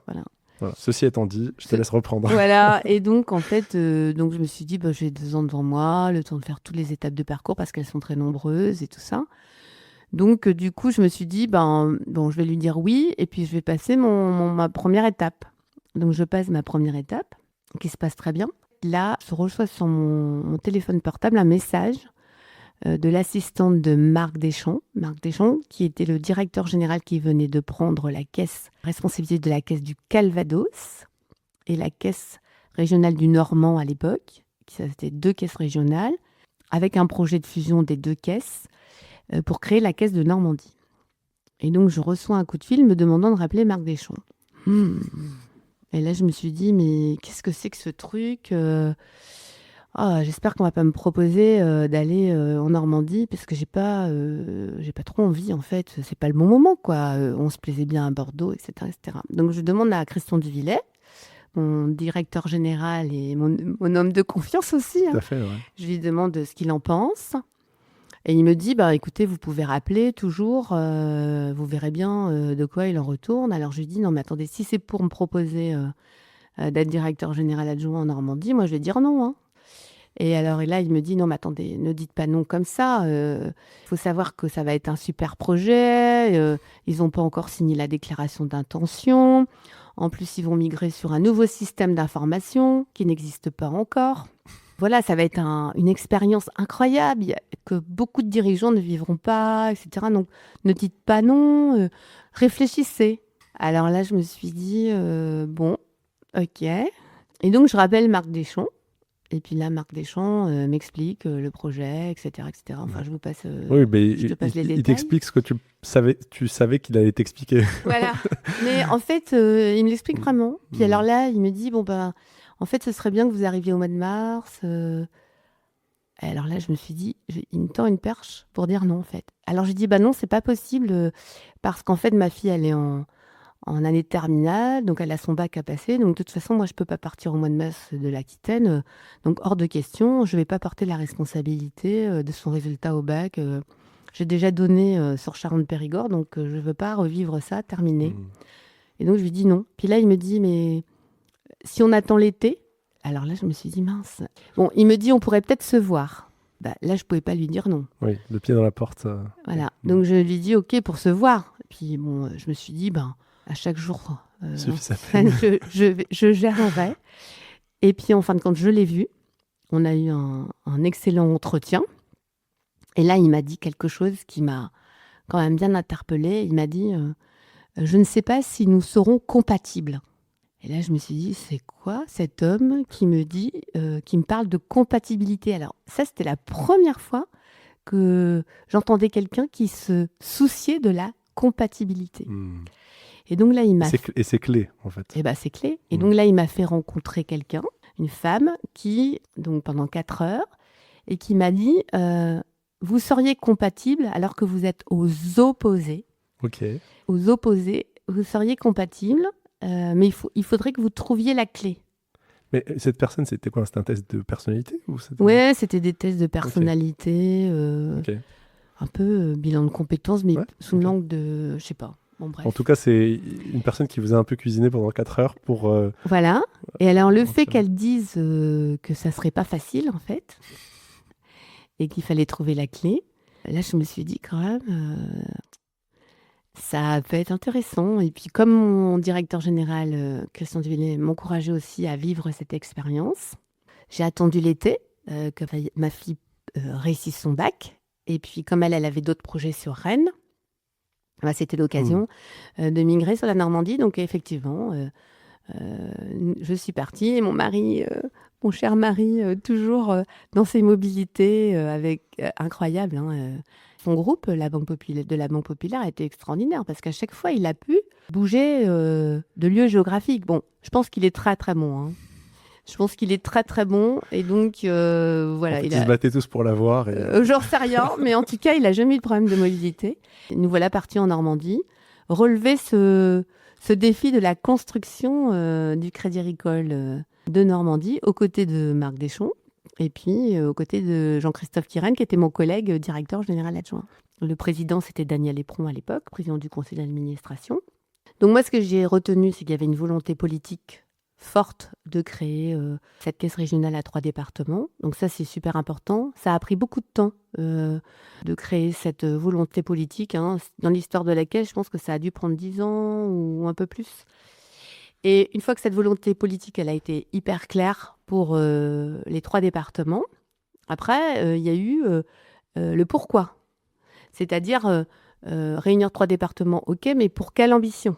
Et donc, moi, c'est ce que j'appelle le monde voulu. Exactement. Mais à l'époque, ça s'appelait pas comme ça. Et moi, j'étais pas le directeur général, hein, j'étais le directeur général adjoint. Donc, on appelait ça la vision, l'ambition. Et donc, on a écrit une vision, on s'est donné une ambition. Et après, on a procédé à la fusion. Et moi, ce que j'ai retenu de cette fusion, c'est que le directeur général de l'époque, Marc Deschamps, il a été courageux parce qu'il a dit...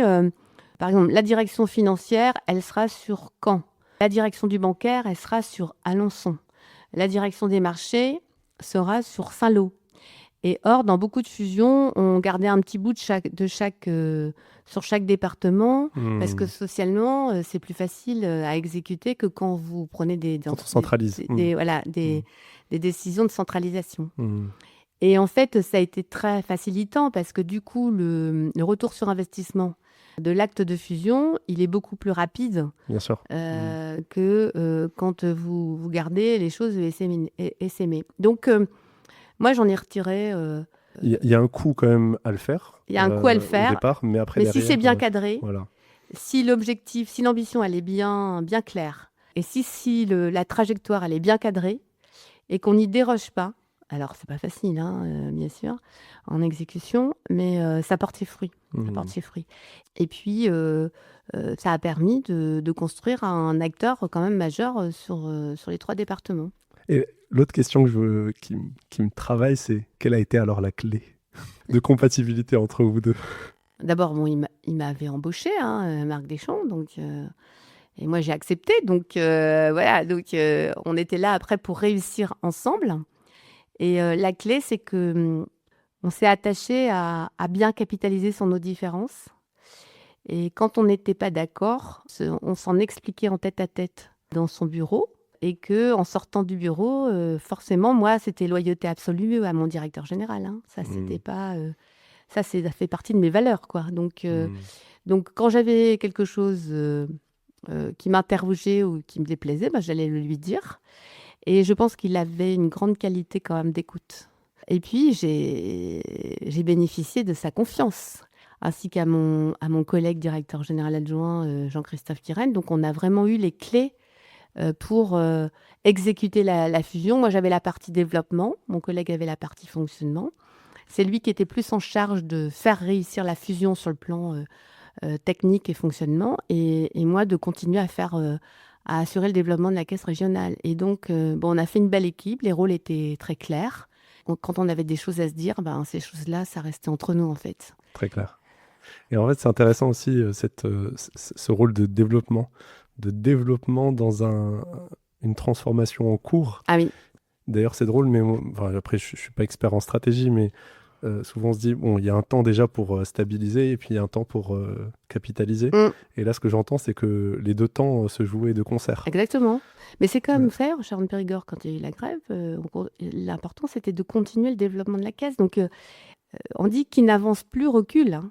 Et je pense que dans la vie des entreprises, que ce soit un temps de crise ou un temps de transformation forte, il ne faut surtout pas s'arrêter en termes de développement.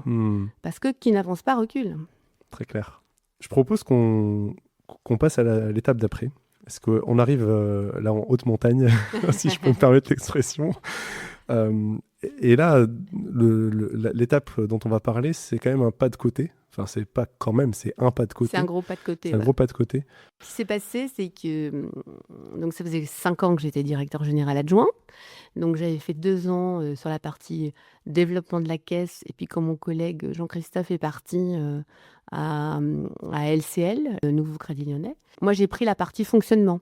Donc ça m'a permis d'avoir 5 ans d'expérience en direction générale, sous l'angle de l'exécution, à la fois sur le développement et le fonctionnement. Donc je me suis dit, voilà, maintenant c'est le moment, quoi.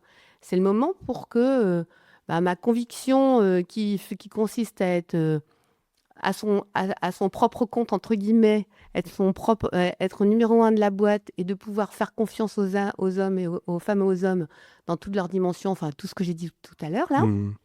C'est le moment.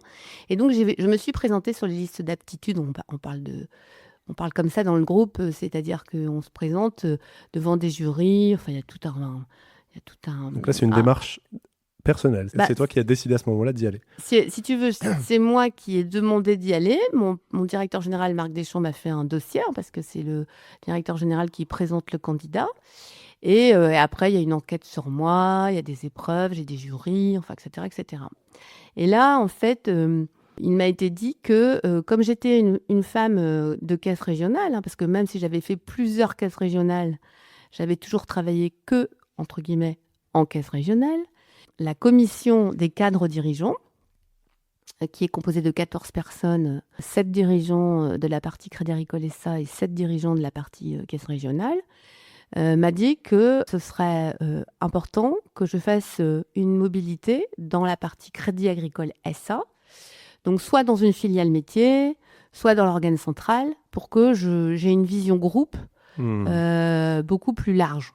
Alors au début, ça m'a beaucoup chagrinée parce que moi, ce qui m'intéressait, c'était de diriger une caisse régionale et donc je me dis, voilà, j'en voyais pas trop l'utilité.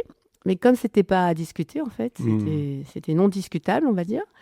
J'ai eu plusieurs propositions qui m'ont été faites. Enfin, j'en ai eu 3 pour être précise. Et dans ces 3, j'en ai retenu une. C'est Jean-Yves Aucher qui m'avait proposé ces 3 propositions. Et j'ai retenu d'être directeur général adjoint de la compagnie d'assurance vie du groupe Crédit Agricole qui s'appelle Predica. Le directeur général, à l'époque, c'était Bernard Michel, un homme charmant qui donc a accepté de m'avoir comme directeur général adjoint. Et là, effectivement, pour moi, ça a été waouh. Ça a été un sacré défi. Peut-être juste pour les auditeurs qui ne connaissent pas forcément cet univers, tout le monde sait ce que c'est une assurance vie. Enfin, en tout cas, les auditeurs, je pense que savent ce que c'est une assurance vie. Predica, c'est à l'époque, en tout cas, le 2e acteur français. Ouais, c'est le premier aujourd'hui. C'est pour ça, voilà. En termes d'assurance vie, donc on parle d'encours sous gestion et l'ordre de grandeur, c'est plus de 200 milliards. Donc c'est significatif. C'est le gros acteur de ce marché-là à l'échelle nationale, voire plus. Donc c'est juste pour que les gens situent ce que ça veut dire. C'est-à-dire que là, enfin, tu es nommé sur un rôle dans un métier que tu ne connais pas. Absolument. Au rôle de numéro 2. Numéro 2. De cette grosse compagnie. Voilà, de ce que je viens de décrire. Voilà. C'est exactement ça. Voilà. Et là, je me suis dit, comment je vais trouver ma place, ma légitimité ? Là encore, la confiance. Bernard Michel et Jean-Yves Aucher, ils m'ont fait une confiance totale. Hein. Et Bernard Michel notamment, qui était le directeur général, il m'a donné la possibilité d'animer, de manager en transversalité toutes les fonctions de la compagnie. Et donc, comme j'y connaissais rien au métier d'assureur, parce que ça n'a rien à voir avec le métier de banquier. Hein. En fait, une compagnie d'assurance, c'est pas du tout une caisse régionale. D'abord, c'est 98% de cadres, donc socialement, ça se manage pas du tout de la même façon. C'est beaucoup d'actuaires. On parle beaucoup finance, on parle beaucoup informatique.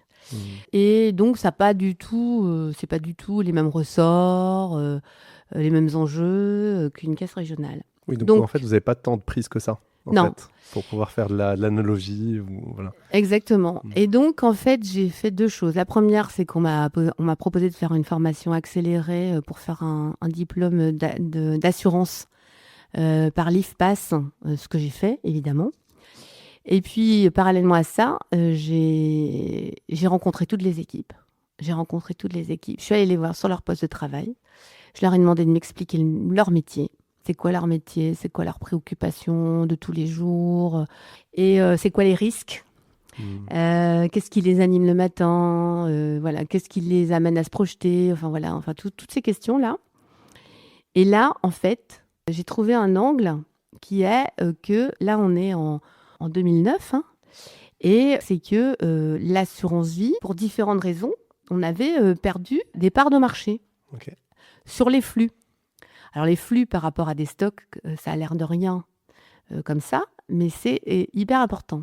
Et j'ai essayé de comprendre, et je me suis dit, en fait, on parle beaucoup finance, on parle beaucoup informatique, mais on parle peu des clients. Et en fait, j'ai été voir... La spécialité. La spécialité. Et donc, j'ai été voir Bernard Michel. Et les clients, en fait, ce sont les clients des caisses régionales, c'est les clients de LCL, c'est les clients des conseillers en gestion de patrimoine aussi, indépendants. Et là, on a monté tout un projet d'entreprise qu'on a co-construit sur le penser client et agir client. Et là, c'était juste hyper top. Parce que toute la compagnie, on s'est mis dans une dynamique en embarquant toutes les parties prenantes de l'entreprise. Et ça a été un projet hyper stimulant, très vitaminant en fait pour l'entreprise. Et puis il se trouve en plus que le contexte était porteur. Et donc en plus, les résultats étaient là. Et donc comme les résultats étaient là, on rentrait dans un cercle vertueux. C'était chouette, quoi. Quand on est dans une dynamique d'avoir des résultats et de gagner, c'est juste fabuleux, quoi. Et là-dessus, d'ailleurs, il y a plusieurs éléments sur lesquels j'aimerais revenir. Le premier, c'est déjà le fait d'aller voir les personnes sur le terrain, d'être au contact des gens. Ouais. Tu n'avais pas le choix parce que tu devais comprendre le métier. Ouais. Et donc, en fait, ça t'a poussé à expérimenter d'une manière vraiment très intense la force de l'observation.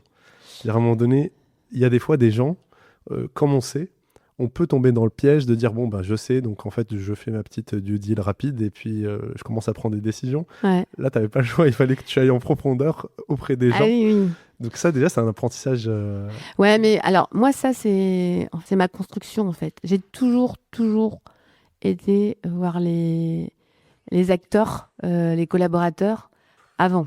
Mais même quand je suis revenue en Normandie et que je connaissais la caisse et tout. Hein. Ah oui, tu l'as refait. Okay. Ouais. Mais c'est vrai que plus que jamais, là, c'était absolument nécessaire. C'était capital. Et puis alors, c'est très utile. Hein. C'est toujours très utile. Hein. La vraie vie, elle est là. Ouais, mais c'est un message fort. Je ne savais pas à quel moment tu l'avais réalisé, mais effectivement, ça veut dire que c'était dans ton logiciel, puisque dans ce contexte-là, c'était exacerbé. La valeur de cette posture était encore plus forte parce que tu t'en tirais, toi, des enseignements sur le métier. Et le deuxième élément, c'est ce dont tu viens de parler, sur le projet que tu portes, que tu proposes. En fait, il y a une forme d'ingéniosité parce que tu arrives avec ta force. Après, il y a aussi le facteur chance du contexte peut-être favorable, mais du coup, tu portes finalement quelque chose qui, d'une certaine manière, te légitime aussi. C'est-à-dire tu portes ce projet-là de transformation. Ça m'a permis de me positionner. Exactement, dans la d'avoir, compagnie, c'est ça, d'avoir son sujet, en fait. Absolument. Et puis, ça a été des belles années, hein, parce que avec Bernard Michel, l'ensemble du comité de direction, l'ensemble des équipes, on est dans une dynamique incroyable, quoi. Et en fait, finalement, ça dure pas si longtemps que ça. Ben non, parce qu'en fait, on me propose de passer mes listes d'aptitudes pour être directrice générale. Et donc, je les passe en octobre 2010. Et puis là, je suis inscrite sur la liste d'aptitudes. Et puis là, j'apprends que la Caisse de Normandie se libère. Et donc, le président de la Caisse de Normandie, donc Daniel Épron, me propose de rencontrer les vice-présidents. Ce que je fais. Et puis, on s'est vu à Bayeux, dans un lieu neutre. Et puis, j'ai été embauchée par le conseil d'administration du Crédit Agricole Normandie. Et donc, je suis revenue en Normandie en 1er janvier 2011. Mais là, comme directrice générale. Et donc là, c'est la première fois. Donc, c'est moment clé ultime. Tu es numéro 1. Là, voilà. Et là, je propose au conseil d'administration quelque chose de très audacieux. Parce que, en fait, je m'étais aperçue que ma conviction, c'était que les femmes et les hommes, quand ils sont fiers de leur métier, fiers de leur entreprise, ils sont capables de se dépasser, voire de se surpasser, et de rendre l'entreprise performante sous toutes ses dimensions, commercialement, donc économiquement, financièrement, socialement, sociétalement et tout ça. Voilà, ça c'était ma conviction. Mais pour la rendre réalité, j'ai proposé au conseil d'administration de mettre les collaborateurs en un, parce que j'ai dit dans le projet, il faut d'abord qu'on aille chercher cette fierté d'appartenance au métier, à l'entreprise, pour ensuite générer des clients satisfaits au sens marchand du terme, qui achètent Crédit Agricole et qui recommandent Crédit Agricole, et donc de créer ce cercle vertueux qui va rendre durablement l'entreprise performante, etc. etc. Okay. Voilà. Et le conseil d'administration m'a suivi. Et donc, on a monté un premier projet qui s'appelait Respirons 2015. Parce que quand tu respires, en fait, c'est quelque chose que tu fais naturellement. Tu ne dis pas « je respire ». Et en fait, c'est une question de survie. Parce que si tu respires plus, tu meurs. Et donc là, on a fait un projet autour de respirer Crédit Agricole Normandie. C'est-à-dire, je suis fière de travailler pour le Crédit Agricole Normandie. Et je le dis, je suis fière de mon métier. Et je le dis. Donc, je génère cette énergie chez le client. Je suis fière d'être client du Crédit Agricole Normandie. Et je le dis, et je recommande, etc., etc. Et donc, ça a été 2011, 2012, 2013. Puis ça nécessite aussi que les collaborateurs et dans cette réflexion-là se posent vraiment la question de qu'est-ce qui les empêche aujourd'hui de respirer en fait Crédit Agricole. Voilà. Parce que c'est ça le chemin. C'est ça le chemin. Ouais. Et donc, on a mis toute cette énergie et donc ça n'a pas été un long fleuve tranquille, mais on y est arrivé, tout en sachant qu'il y a eu des opérations qui ont complexifié un peu la réalisation de tout ça, parce qu'on a migré sur un nouveau système d'information en 2013. Et puis, en 2014, on a exécuté une décision qui a été prise quand je suis arrivée, le conseil d'administration, dans ma feuille de route, j'avais une décision politique qui constituait à regrouper les 3 sites en un. D'accord. C'est-à-dire le site de Saint-Lô et le site d'Alençon sur le site de Caen. D'accord. Donc, dit autrement, de fermer 2 sites. Voilà. Et donc, c'était une opération forcément délicate. Et donc, de capitaliser sur des collaborateurs, sachant qu'il y avait cette opération en plus délicate, c'était audacieux. Mais tout ça pour te dire que non seulement ça a marché, mais ça a été hyper vertueux. Et à partir de 2014, on a vraiment commencé à décoller. Et là, dans notre deuxième projet, alors là, clairement, on a mis à la demande de tous, les clients en premier, parce que on a, en fait, cette dimension de collaborateur fier de mon métier, fier de ma boîte, c'était une force de l'entreprise, en fait. C'était le point de départ qui créait le fameux cercle vertueux dont tu parles. Là. Voilà. Et là, on a créé un projet qui s'appelait Atout Cœur. Notre atout, c'est notre cœur. C'est-à-dire cette dimension humaine qui, notamment dans un monde de nouvelles technologies, est juste importante, nécessaire et distinctive, en fait. Voilà. C'est beau. En tout cas, ce que je trouve vraiment assez incroyable, c'est que quand on t'écoute là, justement, avec tout le chemin, on voit qu'il y a eu plein de moments où tu avais vraiment ça en toi et que tu voulais l'exprimer et le porter. Et là, tu as le terrain de jeu qui se présente. Tu le portes. Bon, il y a toujours le conseil d'administration à convaincre. Bon, ils te suivent. Du coup, là, tu vas au bout, en fait, de ta vision, de ce que c'est, en fait, la stratégie, le management, une organisation d'hommes et de femmes, comment est-ce qu'on les embarque. Et donc, ton hypothèse qui était dans l'ordre des idées, là, elle s'incarne maintenant dans le réel. Elle est devenue réalité. D'une conviction, c'est devenu une réalité. Mais c'est dans les courbes. Ça se voit dans les courbes de résultats de la caisse, dans les résultats stratégiques, des indicateurs stratégiques de la caisse, ça se voit. Ce qui est formidable, c'est que j'ai dirigé la Caisse de Normandie pendant 8 ans et qu'au bout de la début de 7e année, là, ça m'a dépassé, en fait. Tu vois, c'était complètement incarné par tous les collaborateurs. Enfin, voilà, c'était leur entreprise. Et ça, c'était un objectif pour moi. C'était que ce soit leur entreprise, mais au vrai sens du terme. C'est-à-dire qu'ils s'engagent et qu'ils s'investissent vraiment parce que ils habitent tous là-bas, leurs conjoints habitent là-bas, ils ont leurs amis là-bas et tout ça. Donc, voilà, c'est important de bien acter qu'on n'est pas que salarié, c'est leur entreprise. Tu vois ? Ouais, carrément. Surtout dans une entreprise qui a ce modèle-là, sociétaire. Tu disais que c'était pas forcément, malgré cette énergie folle, pas un long fleuve tranquille. Il y a un moment où, quand on a préparé, tu m'as parlé d'une petite période de doute, et notamment avec une personne qui t'a confronté. Ouais. Je veux bien qu'on aborde ce sujet quand même, si ça te va. Que je trouve que c'est intéressant dans un élan comme ça, avec une vision, et tu une énergie en fait que tu portes et qui te porte. Tu es exactement à l'endroit où tu as envie d'être. Tu sais pourquoi est-ce que tu es là. Et ça se ressent. Et malgré tout, dans ces moments-là, il y a des moments de doute. Ouais. Voilà. En fait, c'était en 2013. En fait, 2011, j'arrive. On fait une superbe année. 2012, on fait une très, très bonne année. Et là, je me suis dit, on est parti pour faire des grands crus, quoi, tu vois. Et en fait, en 2013, on migre sur le système d'information. Et là, ça nous a consommé tellement d'énergie parce qu'on avait beaucoup de spécifiques propres à la caisse, en péri-informatique, on appelle ça. Et donc, cette migration a été douloureuse pour nous. Et donc, on s'est un peu auto-centré par rapport à ce fonctionnement qu'on n'arrivait pas à stabiliser.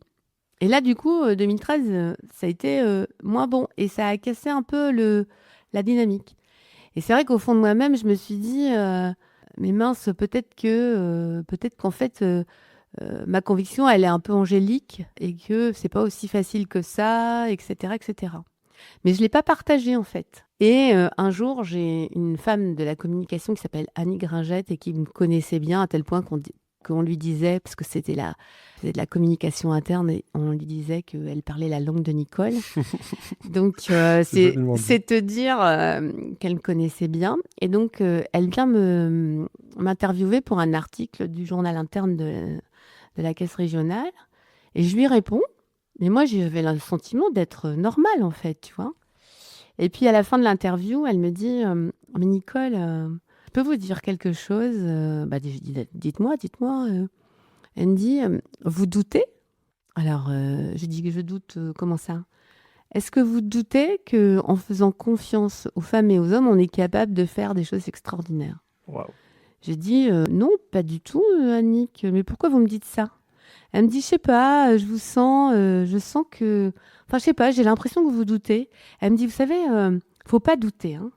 Elle me dit, faut surtout pas douter. Surtout pas vous, quoi. On a besoin de cette ambition, on a besoin que vous croyiez en nous. On a besoin de vous et on a besoin que vous montriez que vous y croyez, quoi.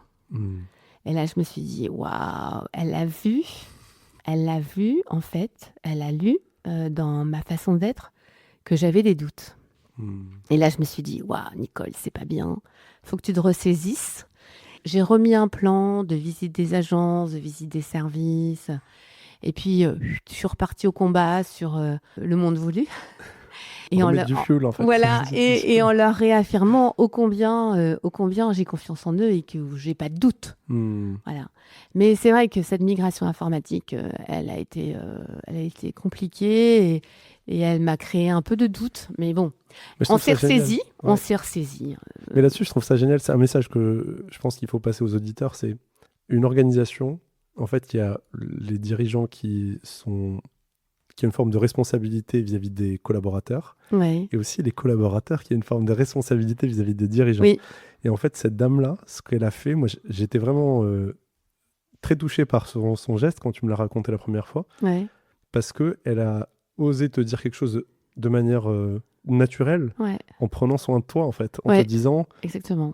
Moi, je ressens ça, et ça vaut le coup que tu regardes, et après, elle te laisse, ça t'appartient. Absolument. Mais toi, à ce moment-là, t'as pris ça et t'en as fait quelque chose, et ça t'a remis dans la bonne dynamique. Je trouve ça hyper important à dire. Ouais, mais t'as raison, parce que moi, j'ai eu de la chance d'avoir toujours des collaborateurs incroyables là-dessus. Tu vois, j'ai... Mais il y a ta part, parce que tu leur laisses l'espace et ils s'autorisent parce que tu as une posture accueillante. Peut-être, mais en tout cas... Mais en même temps, il faut le faire aussi. Voilà. J'ai eu beaucoup de chance parce que quels que soient les endroits où j'ai été, j'ai toujours eu des collaborateurs bienveillants qui m'ont comme ça exprimé des choses qui m'ont été utiles dans ma responsabilité. Effectivement, tu as raison. Ouais. Et parfois, on ne se rend pas compte de l'impact que ça peut avoir. Tu vois, cette conversation, elle t'a remis. Ah oui, et surtout, je m'y attendais pas du tout. Voilà. C'est génial. Moi, je trouve ça super beau. Donc, n'hésitez pas, ceux qui sont en position de pouvoir challenger vos boss de manière évidemment bienveillante et avec tact. Mais c'est vrai, tu as raison. C'est important. Tu as raison. C'est important. Super. En tout cas, merci d'être revenu là-dessus. Et donc là, effectivement, tu es reparti sur la bonne dynamique et donc, tu as passé 8 ans exceptionnels. Oui, incroyable. Je dirais même limite une histoire d'amour professionnel. Je l'exprime comme ça parce qu'avec les collaborateurs, on a créé une histoire de dingue qui a produit des très bons résultats en embarquant les clients, les administrateurs, les chefs d'entreprise, les politiques du territoire, enfin, quels que soient d'ailleurs les politiques. Enfin, je veux dire, c'était devenu une story partagée de tout le monde. Incroyable, quoi. Une énergie. Waouh, c'était juste formidable. C'est stylé. En tout cas, tu le dégages encore super bien aujourd'hui. Mais oui, donc parce c'est que je trop l'ai bien. vécu comme ça. Je l'ai Ouais, vécu comme j'adore. ça. C'est très communicatif. J'ai aucune honte à le dire. Ah non, mais au contraire, il faut le crier. Enfin, Voilà. c'est bien. Quand les choses se passent bien, Ouais. faut le dire aussi. Donc là, on arrive à ton dernier rôle au Crédit Agricole, en tout cas ton dernier rôle en tant que salarié. Tu es nommée directrice générale à nouveau, enfin d'une autre caisse. Est-ce que tu peux nous expliquer comment ça s'est passé? Donc c'est le dernier chapitre, c'est aussi un chapitre sur du temps long. Ouais. Donc voilà, j'aimerais bien que tu me racontes un peu comment ça s'est passé, peut-être un élément clé de cette période, et on va peut-être aborder un peu cette question du rapport au temps long aussi, pour faire les choses. Eh ben, écoute, en fait, j'ai toujours eu en tête de quitter mes activités professionnelles à 62 ans. Et donc, il y a 7 ans, en fait, il y a Luc Janot. Donc, ça faisait 8 ans que je dirigeais le Crédit Agricole de Normandie. Luc Janot, que je connaissais par ailleurs, parce que dans le groupe, on a une vie collective qui est très riche. Et donc, c'est juste extraordinaire parce que ça permet de rencontrer plein de cadres dirigeants, de présidents, d'administrateurs, enfin, etc. Et donc, on s'était connus par ailleurs et il m'a appelé pour me demander si je serais d'accord de prendre la direction générale du Crédit Agricole Atlantique Vendée parce que mon prédécesseur était atteint malheureusement de la maladie de Charcot. Et vraiment, je voudrais lui rendre hommage parce que c'est juste terrible ce qu'il a vécu. Et il a continué à diriger la caisse jusqu'à ce qu'il puisse plus. Et il a donc fait valoir ses droits à la retraite de façon à pouvoir après aussi vivre sa maladie jusqu'au bout dans les meilleures conditions possibles. Et donc moi j'ai accepté ce nouveau challenge parce que la caisse d'Atlantique Vendée, je la connaissais mais de loin en fait. Et Patrice Chéramy qui dirigeait la caisse, c'était quelqu'un que j'appréciais et je me suis dit, humainement parlant, c'était pas facile pour lui, pas facile pour l'entreprise. Donc, il y avait probablement quelque chose à faire pour respecter tout le travail qu'il avait fait, tout en donnant un nouveau challenge, un nouveau souffle, une nouvelle perspective à l'entreprise. Et donc, ça m'a motivée et donc j'ai accepté de venir travailler donc avec Luc Janot, son conseil d'administration et puis l'ensemble des collaborateurs de l'entreprise Atlantique Vendée. Et là, j'ai découvert un terrain de jeu mais incroyable, quoi. Un territoire hyper dynamique, extrêmement résilient, très multiculturel, très riche humainement parlant, avec beaucoup d'humilité, un territoire entrepreneurial, avec de très belles histoires entrepreneuriales, de très belles entreprises de taille intermédiaire qu'on appelle ETI, de très beaux fleurons, en fait, industriels ou autres. Et là, je soupçonnais pas, en fait, le terrain de jeu. Okay. Et puis, les collaborateurs, quand je suis arrivée, vraiment, la confiance, elle s'est installée très, très, très rapidement. Et avec aussi un contexte aussi un peu de conquête. C'est-à-dire qu'il y avait... Exactement. Il fallait gagner des parts de marché. Une position de challenger, voilà. À nouveau. Et donc, c'est pas la même position stratégique quand tu es leader que quand tu es challenger. Donc là, la position de challenger nécessitait vraiment que tout le monde ait envie d'aller de l'avant, quoi. Et c'est là qu'on a écrit Le Monde Voulu du Crédit Agricole Atlantique Vendée sur son territoire. Et qui s'appelait comment ? Le projet, c'est le projet dit « C'est à nous ». C'est un projet interne. Pourquoi ? Parce que c'est à nous, collaborateurs, à nous, administrateurs, à nous, clients, de faire réussir le Crédit Agricole Atlantique Vendée. Donc, c'est une autre forme, c'est une autre formulation, c'est un autre projet, mais toujours un projet qui est basé sur l'envie des femmes et des hommes, que sont les collaborateurs, les administrateurs, les clients, de rendre leur entreprise, leur coopérative performante. Voilà, parce que en fait, le Crédit Agricole Atlantique Vendée, c'est une coopérative, et quand la coopérative est performante, elle peut jouer un rôle beaucoup plus fort sur le territoire. Il y a vraiment une connexion forte entre la réussite du territoire et la réussite du Crédit Agricole Atlantique Vendée. Cette connexion, cette connexion, quand on l'a bien comprise, eh ben ça donne à voir des choses fabuleuses, mais ça donne aussi une responsabilité forte. Et donc, cette responsabilité forte, c'était important qu'on l'incarne dans ce monde voulu. Voilà. Et alors, quand on arrive sur un deuxième rôle de direction générale, qu'est-ce qui est différent par rapport à la première fois en fait, où tu découvres le rôle, la responsabilité? Là, tu as une forme d'expérience, tu as 8 ans. Ouais. Qu'est-ce qui est différent? Donc, quand je suis arrivée en Atlantique Vendée, j'ai raconté l'histoire. Cet acquis, je l'avais. Tout à fait. Donc déjà, si tu veux, je suis arrivée beaucoup plus sereine. Parce que cette dimension-là de prouver, non pas qu'elle n'existe pas, parce que tu es dans un contexte nouveau, il faut toujours beaucoup d'humilité par rapport à ça. Mais en fait, j'avais quand même cet acquis derrière moi, qui a été très facilitant, parce que succéder à Patrice Chéramy, c'était une vraie responsabilité, d'autant plus avec ce qu'il avait vécu. Ça a été en fait une approche de la responsabilité autre. C'est-à-dire qu'en Atlantique Vendée, j'ai plutôt vu la responsabilité sous l'angle de comment passer d'une position de challenger à une position de leader en donnant envie à toutes les parties prenantes d'avoir envie de ça, en fait. Tu vois ? Okay. J'ai du coup capitalisé sur mon expérience, mais sans leur dire ce qu'il faut faire. C'est-à-dire que, parce que le risque, c'est ça. C'est que tu viennes en disant qu'il faut faire comme ci, qu'il faut faire comme ça. Exactement. Surtout pas. Parce que, comme je l'ai dit tout à l'heure, c'est que la clé, c'est qu'ils soient co-acteurs de la réussite et que ce soit leur projet. C'est-à-dire qu'ils ne soient pas en position d'exécution, mais bien qu'ils soient en position de co-construction pour être co-acteurs et que l'exécution, elle soit l'affaire de tous, en fait. Donc ça, c'était le risque pour toi parce qu'à ce moment-là, tu avais déjà une expérience à valoriser, donc tu aurais pu tomber dans ce piège-là. Voilà. D'arriver avec un agenda et de poser finalement quelque chose. Absolument. Je me suis interdit ça, donc c'est toujours la même chose. Je suis allée au contact des équipes qui m'ont fait part de leur regard sur l'entreprise.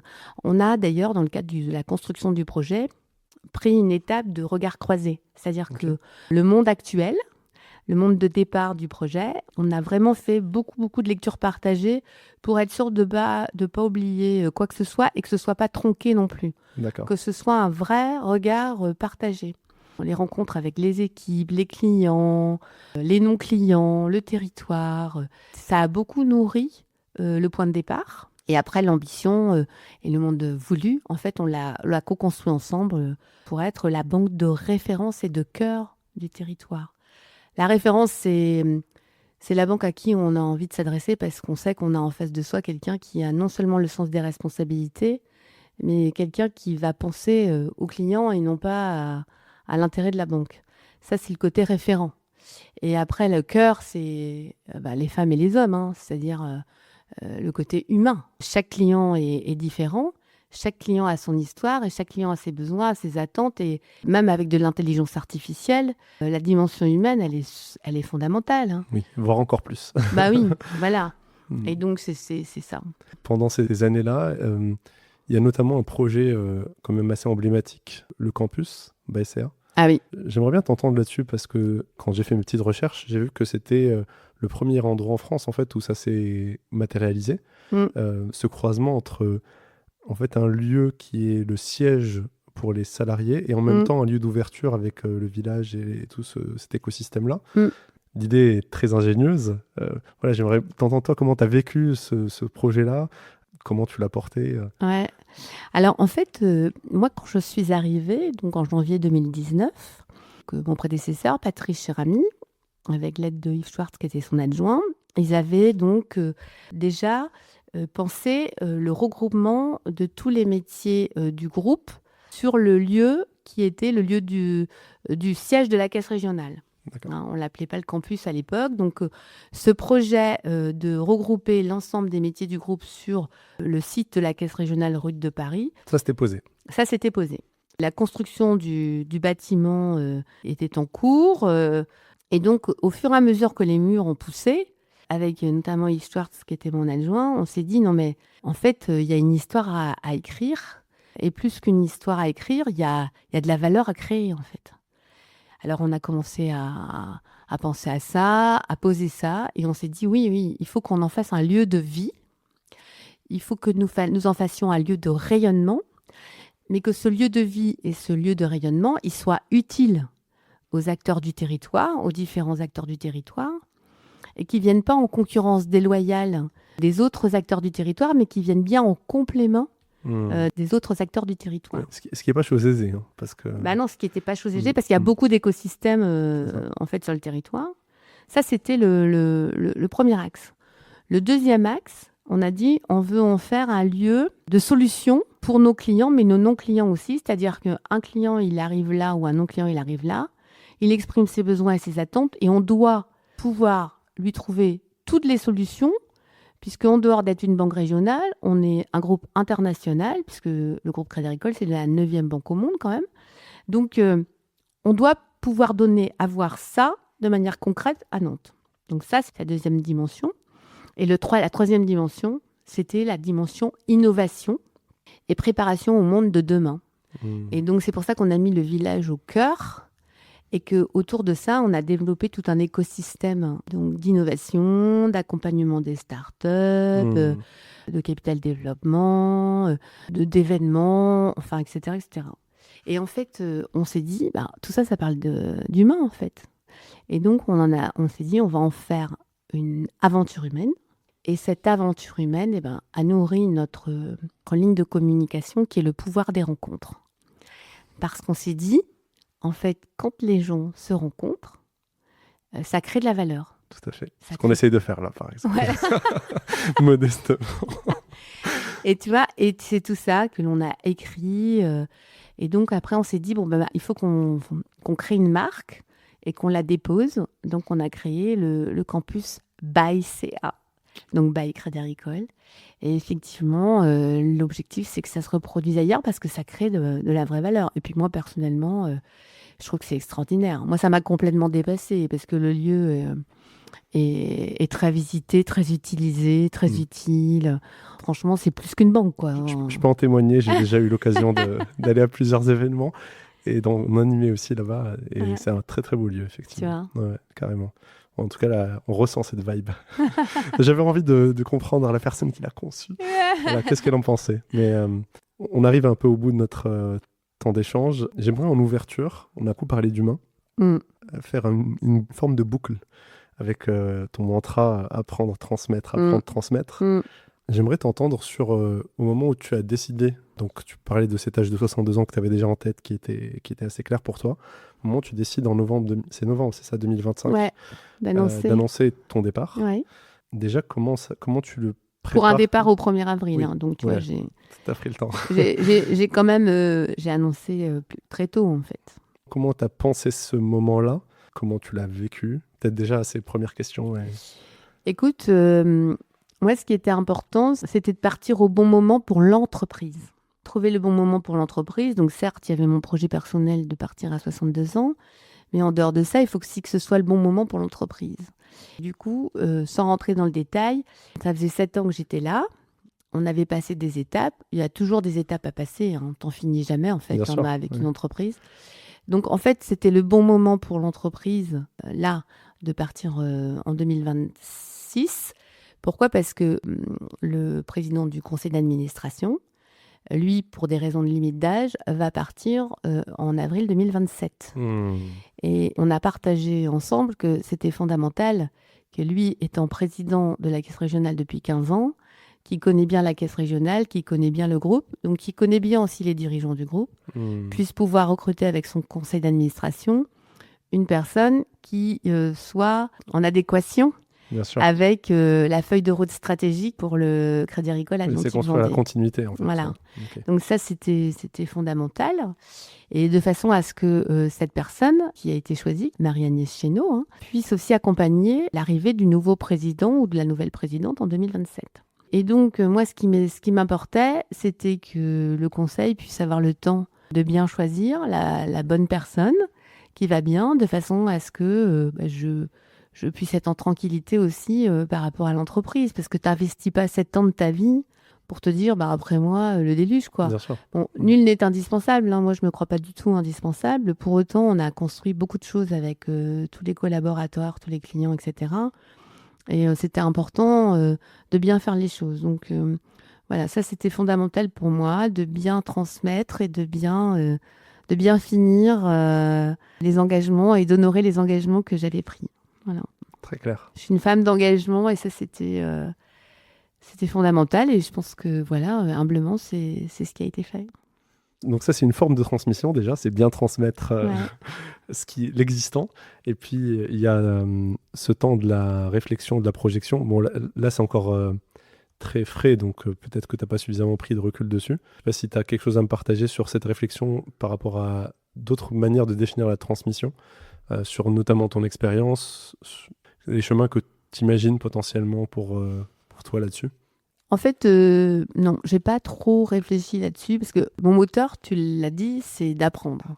Ce que j'aime bien, c'est apprendre et donner. J'aime donner et en fait, quand tu donnes, et ben après, si tu aimes bien donner, il faut que tu apprennes. Bien sûr. Donc tu vois, je suis dans cette dynamique-là. Ce que je me dis, c'est que j'ai œuvré 44 ans au service du Crédit Agricole. J'ai adoré tout ce que j'ai appris et tout ce que humblement j'ai transmis. En tout cas, c'est ce que j'espère. En fait, là, dans cette nouvelle vie, parce que moi j'appelle ça ma nouvelle vie, dans cette nouvelle C'en est une. Ouais. Dans cette nouvelle étape de vie, en fait, je vais probablement transmettre autrement. Je vais apprendre d'autres choses. C'est ça. Tu vois, je vais me Il faut remettre. nourrir en fait pour ensuite Voilà, donc je vais apprendre plein d'autres choses. Et puis que je partagerai aux gens avec qui j'ai envie de partager, qui auront envie de partager avec moi aussi, tu vois. Je me pose pas trop de questions pour l'instant à ce niveau-là. Je vis le moment présent et je laisse les choses un peu, je sais pas, venir. décanter. Quoi. Non, mais bien sûr. Décanter. Tu réponds déjà à une partie de la question. C'est ce mécanisme de se nourrir de choses qu'on peut transmettre. Ouais. Donc il y a ce désir de continuer à découvrir de nouvelles choses pour être en capacité d'être dans ce geste de transmission. Donc Tu vois, c'est comme un bon bouquin. Tu lis un bon bouquin, ben, tu as envie de le recommander aux gens que tu aimes, en fait. Carrément. Hein, tu as envie de leur dire, bah tiens, lis ça parce que c'est juste un savoureux moment, quoi. Exactement. Tu vois, bah, c'est un peu ça, en fait. Ouais, mais je crois tellement à ça. Enfin, il y a quelques années, je faisais ça sur Facebook à l'époque. Chaque fois que je lisais un article qui m'intéressait, j'essayais d'en tirer vraiment 3-4 lignes et je le partageais dans mon réseau personnel en disant, bah voilà, s'il y a une personne qui le lit comme je trouve que ça a de la valeur, bah c'est toujours une personne de plus qui a eu accès à quelque chose qui, moi, m'a parlé. Et je me dis, j'ai rien à perdre en fait à le faire. C'est un pari. On prend pas, mais c'est posé là. Et en fait, au fur et à mesure de l'action, moi qui me nourrissais personnellement, j'ai réalisé qu'il y avait des gens qui suivaient ça, qui rebondissaient. Puis un jour, j'ai arrêté, et c'est à ce moment-là que j'ai réalisé. En fait, il y a des gens qui me disent, mais tu ne partages plus.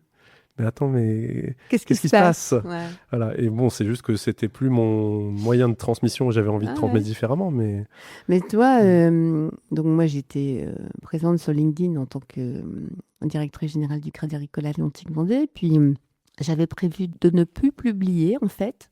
Et puis j'ai des personnes qui m'ont dit, ce serait bien quand même que tu publies de temps en temps, parce que ta vie professionnelle t'a enseigné. Donc en toute générosité. Je publie des choses, mais bon, tu vois, ce qui m'anime, c'est exactement ce que tu viens de dire. C'est-à-dire, c'est avec beaucoup d'humilité, j'ai retenu que, par exemple, la confiance, c'était important, que l'authenticité, c'est important, que le travail en équipe, c'est juste fondamental. Enfin, tu vois, des choses comme ça, quoi. Moi, c'est top. Ouais, moi, je ne peux que te recommander de continuer à le faire. Écoute, merci beaucoup. On s'en nourrit. Voilà. Merci à toi. Un grand merci pour ce temps-là que tu m'as consacré. Merci, c'était hyper inspirant, plein d'enseignements. Je suis sûr que ça va parler à plein de gens. Et puis, encore une fois, c'est des enseignements que tu as vécus et que tu as incarnés à travers ce que tu nous as raconté, que tu as vécu. Donc, c'est un pari aussi. Voilà. Des gens qui vont peut-être entendre ça aujourd'hui, peut-être dans 10 ans, on ne sait pas ce que ça va créer, mais c'est pas grave, c'est là. Merci. Voilà, merci beaucoup. Merci Jafar. Et aux auditeurs, je vous dis au prochain épisode. Au revoir. Bravo, vous venez d'écouter mon échange avec Nicole Gourmelon. Si cet épisode vous a plu, la meilleure façon de soutenir les grandes épopées est de le partager sur LinkedIn en mettant en avant ce qui vous a marqué. Pour ne manquer aucun épisode, abonnez-vous sur votre plateforme de podcast préférée et je vous donne rendez-vous dans 15 jours pour le prochain épisode.